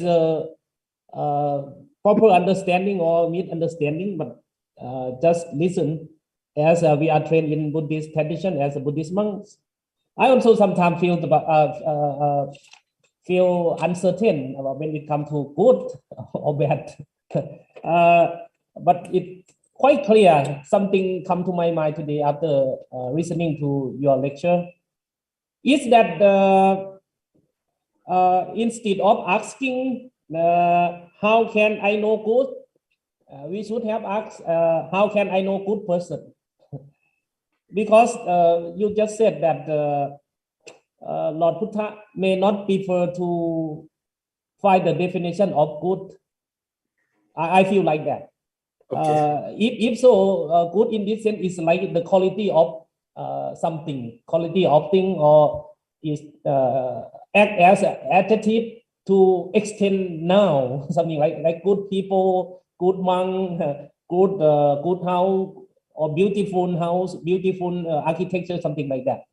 So I also still confused if we do not know exactly what is the concept of good.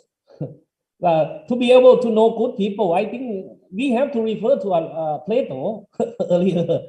So I don't know if you can clarify this point to me for this session. So. Thank you very much, Venerable. Thank you very much. But it is a very, I would say, very wide and difficult question. Now, how should we know what is good? How should we know who are the good people? Or how should we really know if there is any kind of criterion or set of criteria to know it? In fact, Venerable, it is not an easy question. But again, the interesting thing is, looking from a Buddhist point of view, the question of goodness or being good is always context dependent. Now, context dependent, in other words, what I'm trying to say you is that it will not be the Buddhist position to try to articulate some kind of universal type criterion okay, this is what is good. But basically, what is good is dependent on many factors. For example, now in the Buddha's own life, we can see that what he considered to be good is ultimately what conduces for people to terminate their suffering by realizing the nirvanic goal. So whatever conducive for that purpose, we can say according to Buddhism is good. So now if you take the Buddhist way of life, you can say for the ordinary lay people, Buddhism gives 5 precepts.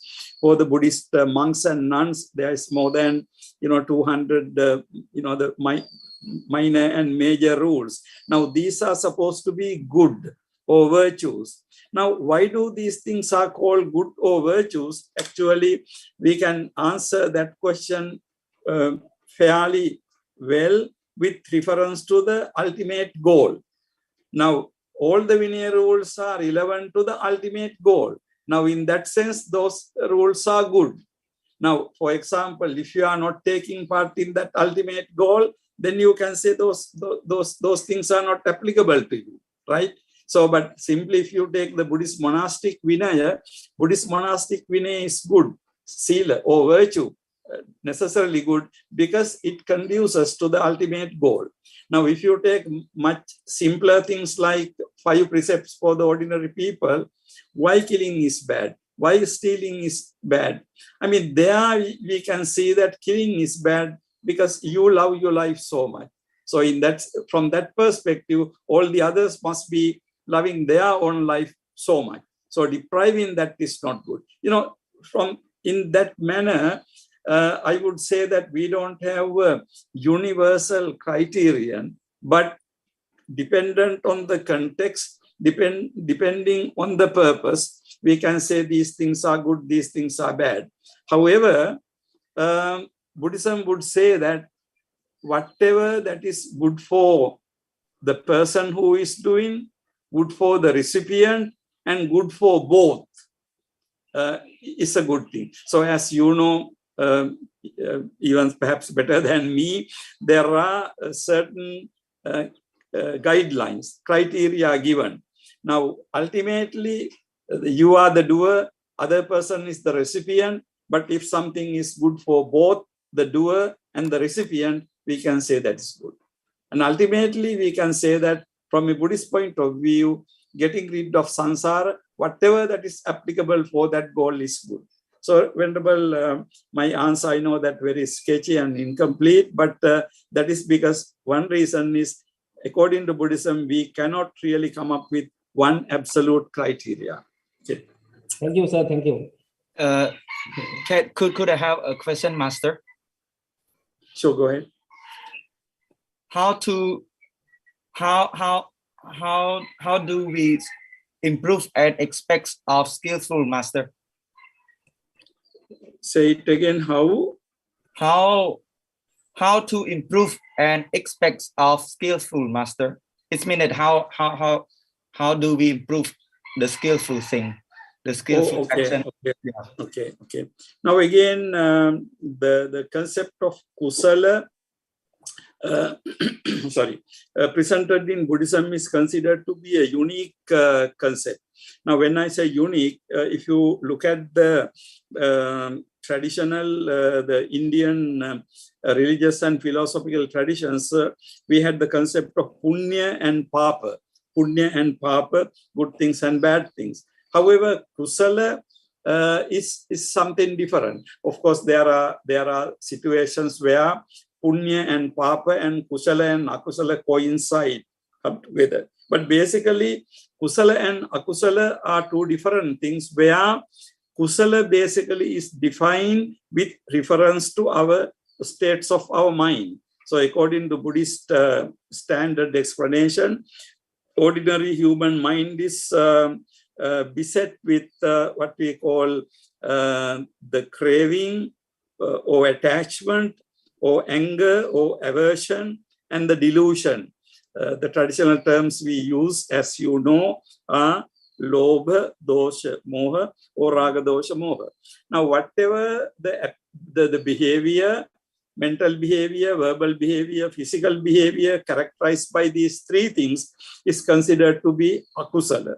So the behavior motivated by opposite factors, absence of craving, absence of anger means loving kindness, also the generosity and wisdom, the behavior is considered to be the kusala behavior. So here something very important to note would be to note that ultimately what is kusala is defined not in terms of any kind of metaphysical or any kind of behavior that will make you to be born in the heaven or things like that. Of course, those things are not, can be applicable in certain context, but basically kusala is defined in terms of our nature of our human mind. So in that sense, ultimately, kusala is the person, kusala is the characteristic that is developed in the person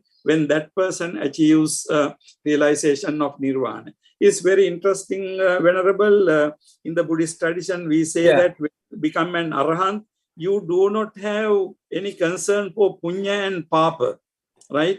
You don't need any more punya, because punya means things that help you to go in the sansaric life very happily. But ultimately, what is important is kusala. So the Buddha's life and any arahant life is described as life full of kusala, but not life full of punya. Okay, so punya, papa, and akusala are clearly kept aside, but the life is considered to be the life full of punya. In other words, the behavior is characterized by alobha, adosha, and namoha. So, I mean, this is basically how would Buddhism would describe, how we improve on the kusala life is, as you know, the meditation and, all these things are ultimately connected. But speaking more broadly, ultimately Buddhism seems to be visualizing a society where people are not motivated purely by greed, anger, and delusion. Now, such a society, of course, the ultimate level of that achievement is being an arahant or being an enlightened person, but majority of us in the world are not at that level, presumably. But to be guided by this goal, to be guided by the non-greed, non-aversion, and non-delusion would be the Buddhist ideal for the human existence. Okay, Venerable. Sorry for could I have another question? I want to ask that, are we dependent origination, Master? Well, of course, I can give you a longer the explanation of dependent origination, but I don't think I should do this at this juncture, because you can refer to some text and some books and get a knowledge. But basically, why I refer to dependent origination in this context is ultimately to explain the Buddhist concept of truth. Now, dependent origination, as I said earlier, Buddha says that whether a Buddha were to be born in the world or not, these characteristics will be, this nature will be there. Ultimately, by this nature, what Buddhism, the Buddha tried to show is that what happens to us human beings and to the world is not something determined by some kind of say God or any kind of super, the natural power, but with regard to human life, of course, things are determined by the causes and conditions produced by us. Now it happens so there is no particular agent in the whole picture, but when necessary things come together, things happen. So there is no doer, there is no agent. So that is the basic idea. Now that happens when necessary conditions takes place. So as human beings, Buddha would say that you can change the conditions. You can change the situations. Once you change the situations, of course, the flow will be different. So in that sense, at one place, Buddha gives a very interesting simile. There is one discourse called Purana Anjasa Sutta. Purana Anjasa means the ancient path. Buddha compares his discovery of enlightenment to someone going around in a forest, bump accidentally into an abandoned road. Now this man will follow this road and finally end up in an ancient city, beautiful city. Then he goes around and looks around and enjoys it, and he comes back to his native place among his people and tell them, look, there is an ancient path there. If you go in that path, there is an ancient city. You can go and have a look at the beauty of that. So now, Venerable, this simile is very revealing, because ultimately the ancient path is there. The ancient city is there. It is not a production of the Buddha, but it is a discovery. The Buddha discovered it and showed it.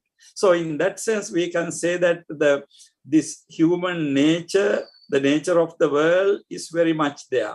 And we are caught up in a sansaric cycle. So if you want to continue in the cycle, yes, there is a way to do that. But if you want to get rid of the break out of the cycle, there is a way. That is what the Buddha showed. Okay, I mean, to put it simply. Thank you very much. Okay, so I would like to ask, you have said about amatang. You said you never die. What do you mean by this? Yeah, Everyone what die? Venerable, let me say not what I meant by that. Maybe perhaps what I can figure out what the Buddha meant by that. When Buddha met his 5 early friends, sorry, Buddha said that amatang adigatang, I have realized the deathlessness. But we know that physically, the Buddha passed away at the age of 80. And all the arahants who realized nirvana passed away.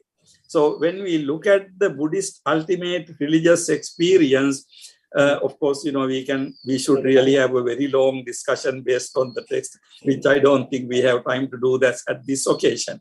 But basically, what the Buddha meant by this is ultimately it is not another world where you are born again. Now, this is the whole very important and difficult concept. The bhava, or the existence in any form, will not be lasting, will be ending in death. So therefore, Buddha said that I do not really praise bhava or existence in the sansaric existence at any point. Now, what he meant by this is ultimately we are in the sansaric cycle because of the various psychological conditions we have. So once you get rid of those psychological conditions, naturally you will cease to be in the sansaric existence. So this seems to be what he meant by the term amatang adigatang, deathlessness. Because if it was the same concept of amata, where you will be born in heaven and you will never die, you will live forever after, then Siddhartha doesn't need to really do another search for it, because it was already there during the Siddhartha's time. It was already there in other religions, even other religions in the world, where you think of a paradise or world where you are born and you will never die. You will exist forever. But Buddha said that existence in any form is not ultimately happiness. It is unsatisfactory.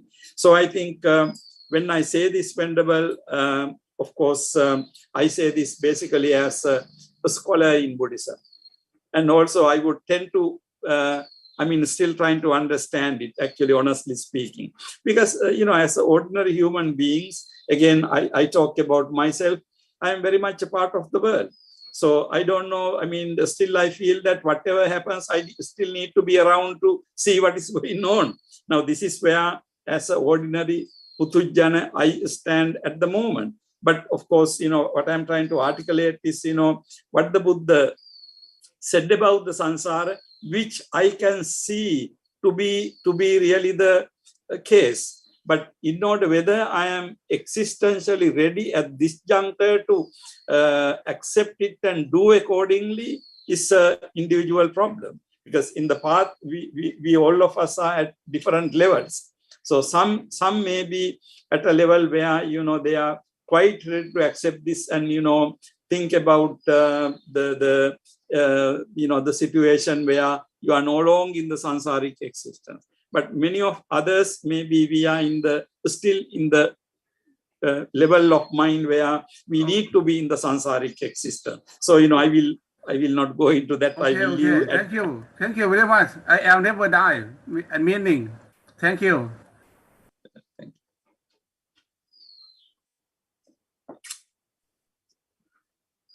So, any questions or any comments? Chat box. Okay, Do we have anything in the chat box? Yeah. You will read it and answer it by yourself, or want me to read it for you? Yeah, there are some. Let me read one. In the famous work of Dr. Walpola Rahula Mahathera, there are two sides of human mind: intellectual side of mind and emotional side of mind. In the realization of truth, we must use the intellectual side of mind, which is panya or wisdom. In receiving the goodness and beauty, we must use emotional side of mind, which is karuna or loving kindness. Therefore, one can attain the enlightenment with the development of wisdom and loving kindness highly and equally in the level of supreme ability of mankind. This is my point of view, sir. Thank you very much for presenting that point of view. I mean, I would not really take emotional, intellectual sides really as two independent sides. But you are right, because in our mind, of course, we do have emotional and intellectual aspects. The Buddhist path to realization is, in fact, a combination of these, the not making a hard and fast distinction, but developing these aspects together. So in that sense, with your final statement, need the development, wisdom, and loving kindness. Yes, I do agree with that. Thank you very much for your comment. Okay. Others are not really, they are not, I don't see many questions there. Being together. There is one comment, I don't know whether it's meant for me. Can I say that goodness, beauty, and truth are being together? Okay. Yes. So anyway, that was the only one I see as that's a comment. If there are any more questions, we can discuss. But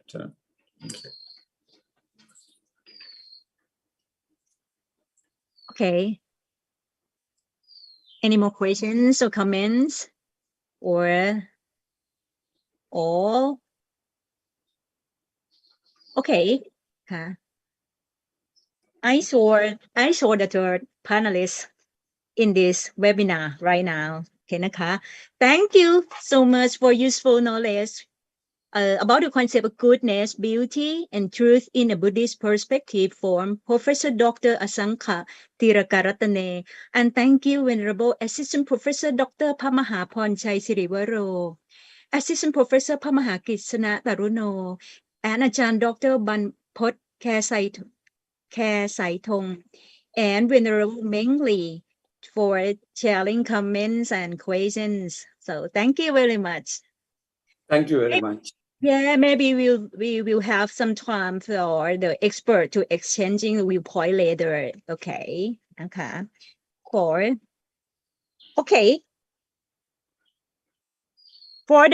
We come to the third panelist. Okay. Associate Professor Dr. Amir Riyadh.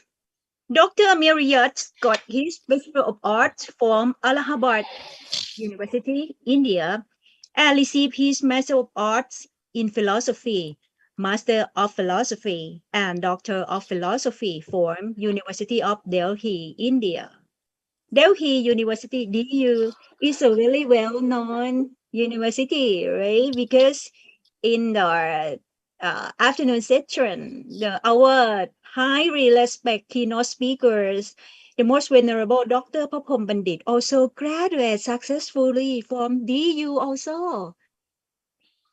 Yes, so today is an auspicious day that the two GET alumni have a chance to get together to see one another on this seminar. Okay, so Dr. Amir Yards received his Doctor of Philosophy with the dissertation topic, Religious Belief in Islam from a 20th Century Analytic Philosophy Perspective. Okay, he has many administrative and academic achievements from Delhi University and Aligarh Muslim University. Dr. Amir Yards has published many articles, papers, books, research papers in national and international journal, and perform many social activities, radio talk. His research interests and area of specialization are all about Islamic philosophy, philosophy of Muhammad Iqbal, Wittgenstein philosophy, Kantian philosophy, Buddhist ethics and logic. His teaching experience are 13 years, 6 months. Okay, he is a very intellectual and brilliant scholar.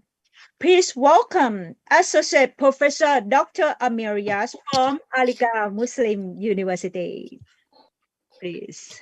Thank you, ma'am. I hope I am audible and visible clearly. Yeah. Okay. Thank you so much. I did not deserve, such a long, introduction.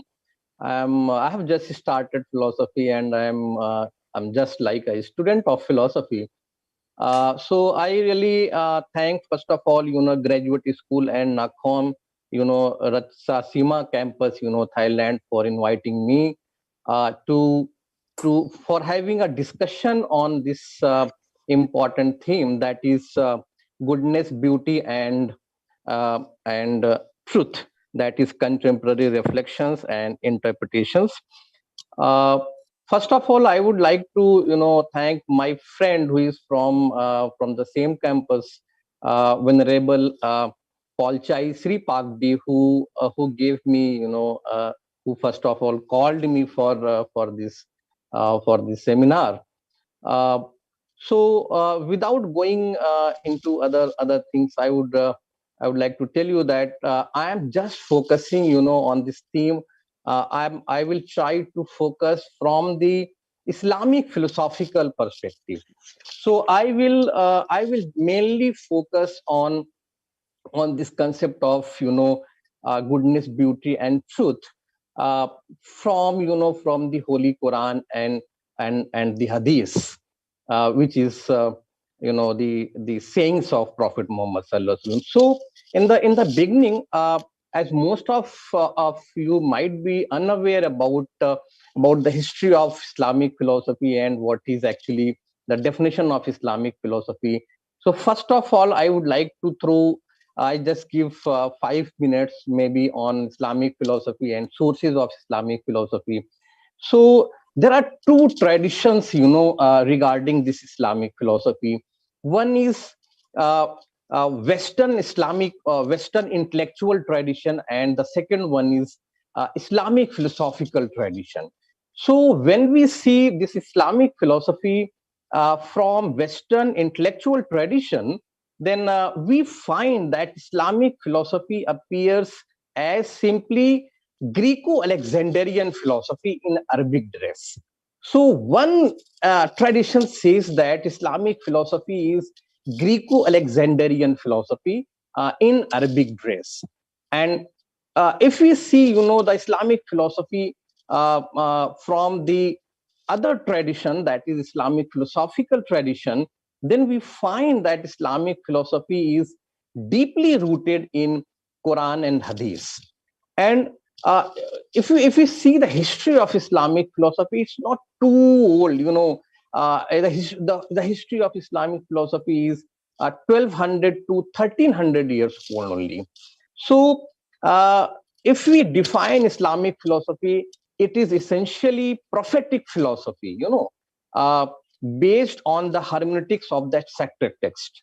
That is, the most important source is the Quran. This is one definition. Second is Islamic philosophy is unveiling of the inner meaning of the sacred text. This is the second one. Third definition is Islamic philosophy deals with one or pure being. And the fourth one is that it deals with man and his entelechy. It means that is the soul of human beings. So if we see, the second aspect, which is very, very important aspect, if we see the sources of Islamic philosophy, then we find that there are two main sources of Islamic philosophy, that is primary source and the secondary sources. So in primary sources, we must know that, the most important primary source is the Quran. The second one is, so see, let me just give 30 seconds on this concept of Quran. Quran is divided, the whole Quran, which is, considered the most holy text in Islam, that is divided in 114 chapters. And it contains around 6,666 verses. So these two things are very, very important. And the second important primary source is the Sunnah and the Hadith. Sunnah and Hadith is translated as the sayings and doings of Prophet Muhammad Sallallahu Alaihi Wasallam. Prophet Muhammad Sallallahu Alaihi Wasallam is the last prophet of this whole religion. So the third important source is the Ijma. Ijma is translated IJMA. It is translated as the consensus of the opinions. That is the third important source is Ijma. And the fourth one is Qiyas, QIYAS. That is the analogical deduction. So these four are known as the primary sources. Now, I move to the secondary sources of Islamic philosophy. In the secondary sources, the first one is the customs of Islamic philosophy, or customs or traditions of Islam. That is known as URF, URF. The second source is the judicial decisions. The third source is the legislation. And the fourth source is, justice, equity, and good conscience. So these are the about these sources of Islamic philosophy. Now, if we define Islam as a religion, so we have two important senses, from that perspective, Islam as a religion can be defined. So if we define Islam as a religion from religious sense, then Islam means submission to the will of God. This is, from religious perspective. And from secular perspectives, it means the establishment of, am I audible? Am I audible? We can hear you. We can hear you. Okay. So from secular sense, it means the establishment of peace. Now I move to the main theme of the seminar, that is goodness, beauty, and truth. So if we study the most important primary source of that is the Quran, then we find that the real goal of, what is the real goal of human being? The real goal of human being is the assimilation of the divine attributes. Fine. And if we study the Quran and Hadith, then we find that these three, that is goodness, beauty, and truth, these three are known as the divine attributes. So the real goal of a human being, according to Islamic philosophy, is the assimilation of these attributes. Fine. So goodness is something which is related to the value system, or from the moral system, and beauty is something which is related to the sense experience, or from experiential aspect of a being, and truth is something which is related to the rational part, or from the logical aspect of. So in general, if we see that there are three ideals of human life in general. So that three ideals are known as truth, beauty, and good. So these three aspects, becomes the very, very important aspect in Islamic philosophy as well. So these are actually the ethical aspect of Islamic philosophy. So if we see the, if we talk about the ethics of, ethics in Islamic philosophy, then ethics is nothing but the body of injunctions, laid down in the Quran for the practical conduct of life, and which is fully exemplified in the practice of Holy Prophet throughout his life. The Quran, if you read the Quran, then it addresses that Prophet, thou has been created with an excellent character. So ethics, where truth, beauty, and goodness, it becomes the ingredient part of ethics. It is nothing but related with the human conduct and human character. So in the Holy Quran, in chapter 16, verse number 53, and chapter 59, verse number 23, it is said that goodness is an attribute of God, and therefore it becomes the duty of every person. So it becomes the duty of every person. duty of every human being, to obey his own impulse towards good. So it is a duty of a believer, to obey his own impulse towards good. He should do good, as God has been good to all. So it is, I have taken, from chapter. Someone has, unmuted himself or herself. Kindly, mute it. Thank you. This I have taken from chapter number 28, verse number 77. And love those who do good. So Quran itself says that, love those who do good, to others. That is, I have taken from chapter number 2, which is the longest chapter of the Quran, and the verse number is 195. If you see the life of all prophets, as all prophets were quick in emulating good works, so all people are advised.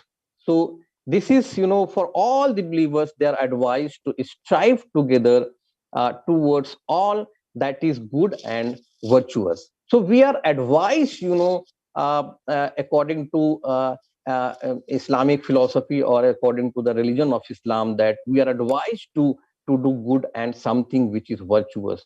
All good things are for the believers. There are so many verses, other than that, there are so many verses in the Quran which promises, Almighty's reward, for good deeds. Surah Maida is very, very important in this regard. Surah Maida, chapter number 5, verse number 9, it says Allah has promised, those who believe and do deeds of righteousness, that for them there is forgiveness and a great reward. And this forgiveness and great reward, this is mentioned that it is for those who do good towards others. And the same concept, it is not only the Surah Maida, the same concept is repeated in Surah Baqarah, chapter number 2, verse number 82, Surah Nisa, chapter number 4, verse number 122, and Surah Shura, chapter number 42, and verse number 22. Now I'm moving toward, after that, and conclusion, I will come what is the relation between these three. So now I'm moving to the second one, that is beauty. So beauty is, again, is one of the attribute of God. So Almighty is beautiful. This is mentioned in Quran, and loves beauty. So the word, in Quran used for beauty is Jamil. It is mentioned in the Quran that God possesses most beautiful names. So Jamil is one of the attribute and one of the name of and same is the case with truth also, that truth or beauty, these are one another name of Almighty. So these are most beautiful name. It is mentioned in chapter number 7 verse number 180, chapter number 17 verse number 110, chapter number 20 verse number 8.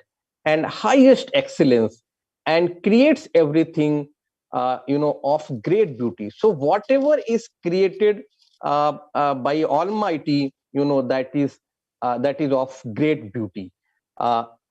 It is said that in the Quran that man is created in the best of molds and is given a most beautiful shape. He has revealed the most beautiful message in the form of book. That is again chapter number 39 verse number 23, and given the best of explanation in revealed books. That is chapter number 25 verse number 33. So the association of believers, prophets, and sincere lovers of truth, witnesses, and the righteous is a beautiful fellowship. It is further said in the Quran that who is better in speech than those who invite people to the way of good with wisdom and beautiful preaching, and argue with them in the ways that are best and most gracious, and say only those things that are of supreme excellence. So the Quran further, as a text, it further exhort people to adopt, the ways of the highest value, for God loves those who perform deeds of excellence. That is, deeds of excellence and goodwill and conciliation. That is again taken from chapter number 2, verse number 195, and chapter number 5, verse number 96. So as Almighty again advise people to return about the greetings. So when we say good morning to anyone with greetings, so Almighty advises to return with greater excellence and repel evil with that is best, for thereby they will be adding to the beauty of their own soul. So by doing these things, we are a human being as adding beauty to one's soul only. So patience is again is graceful, and so are forgiveness and overlooking others others' faults. So if you analyze a Quran as a holy text, so there are more than 35 instances where Quran talks to have patience. And there is one incident, let me share it with you, that a person goes to Prophet Muhammad sallallahu alaihi wasallam and he asks about the limit of patience, that up to what extent we should have patience. So Prophet Muhammad sallallahu alaihi wasallam replies that it does not have any limit. It is beyond limitation.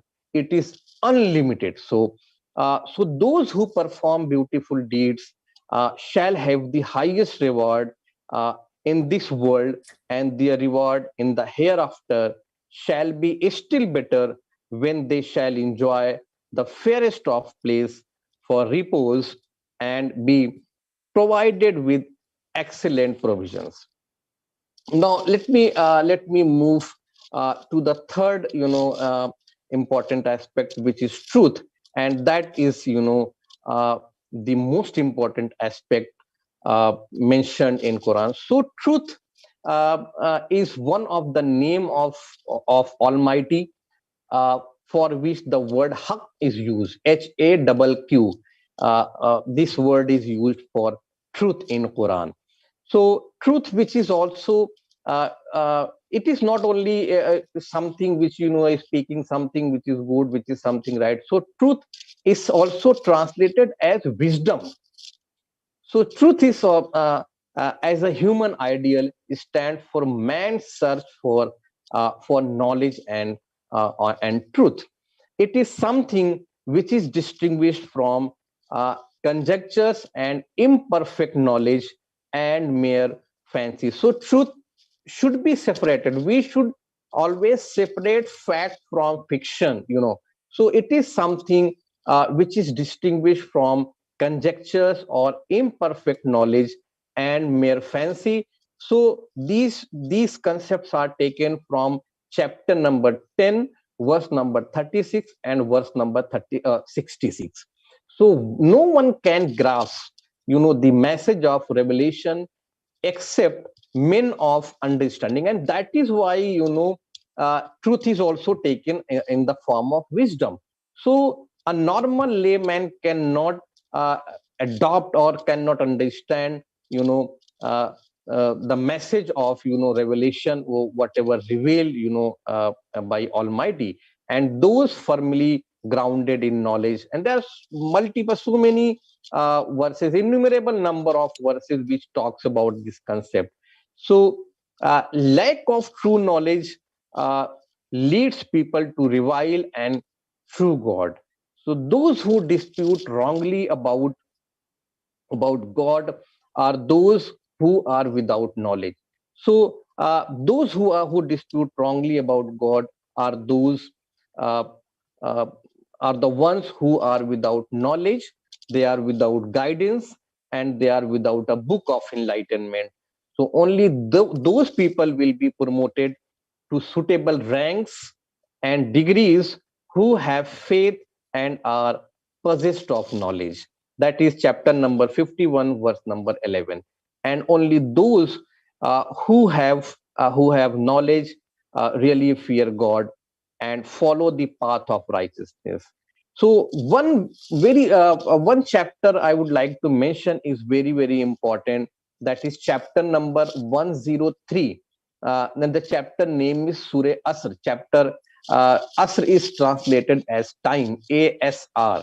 That is chapter number is verse. So it's what does this chapter say? The whole chapter, it's very one of the smallest chapter of the Quran. It says, by the time, indeed, surely mankind is in loss, except those who believe and do righteous deed and enjoin to truth and patience. So it is very clear from this chapter that a person cannot enter to paradise, who is not following truth and who is not patient, or who is not patient, or who does not have patience.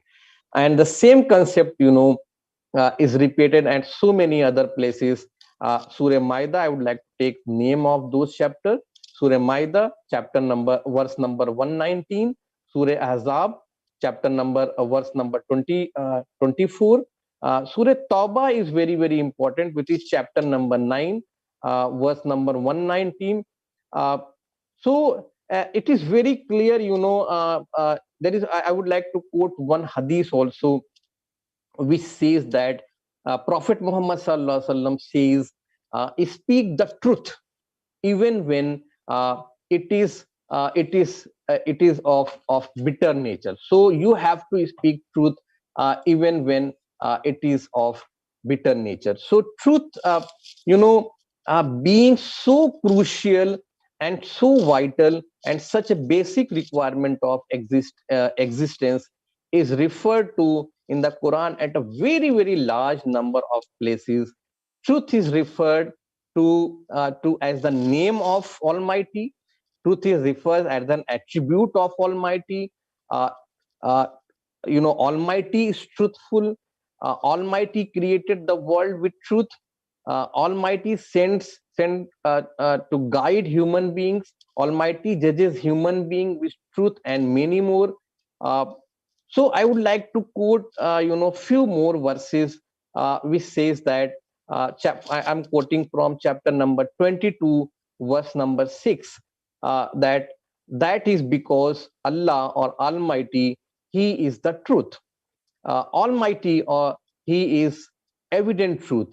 It is again mentioned in the Quran around, it is mentioned around at more than 10 places that says, Almighty has created heaven and the earth with truth.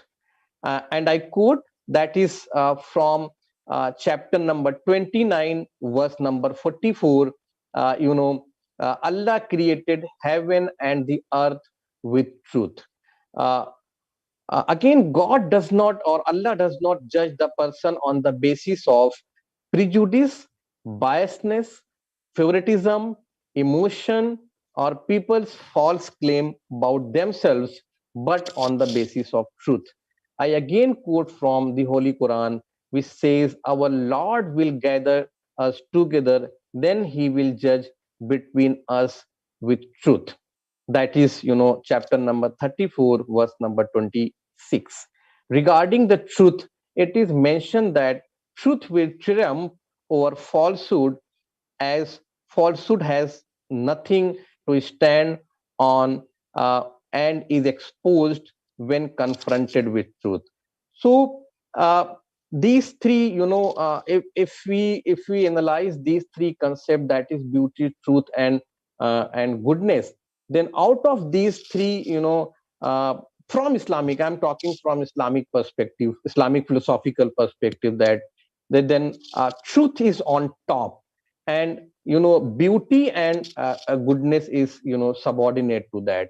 So through these ideals, we can achieve ultimate aim is to achieve self-realization, or God realization, or the well-being of human being, which is known, if we analyze the Islamic philosophical traditions, then there is a concept of marifat, M-A-R-I-F-A-T, marifat, that is translated as the gnosis, G-N-O-S-I-S, that is gnosis of God.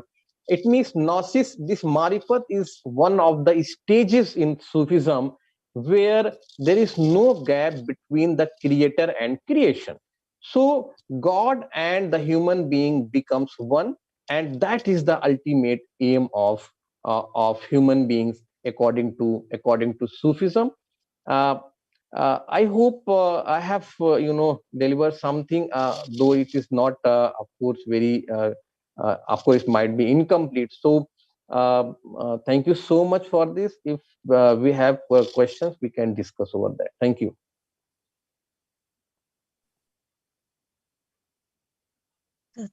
Thank you so much, Associate Professor Dr.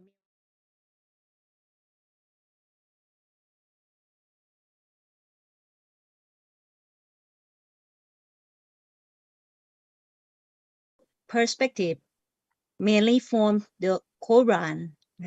He clarified inner meanings of the sacred texts, the primary source, the assimilation of goodness, beauty, and truth as a divine value and virtue of the Almighty. And these three things are ingredient parts of human characters, human ethical viewpoints, human ethical practice, and these three are the guidance of humankind to live and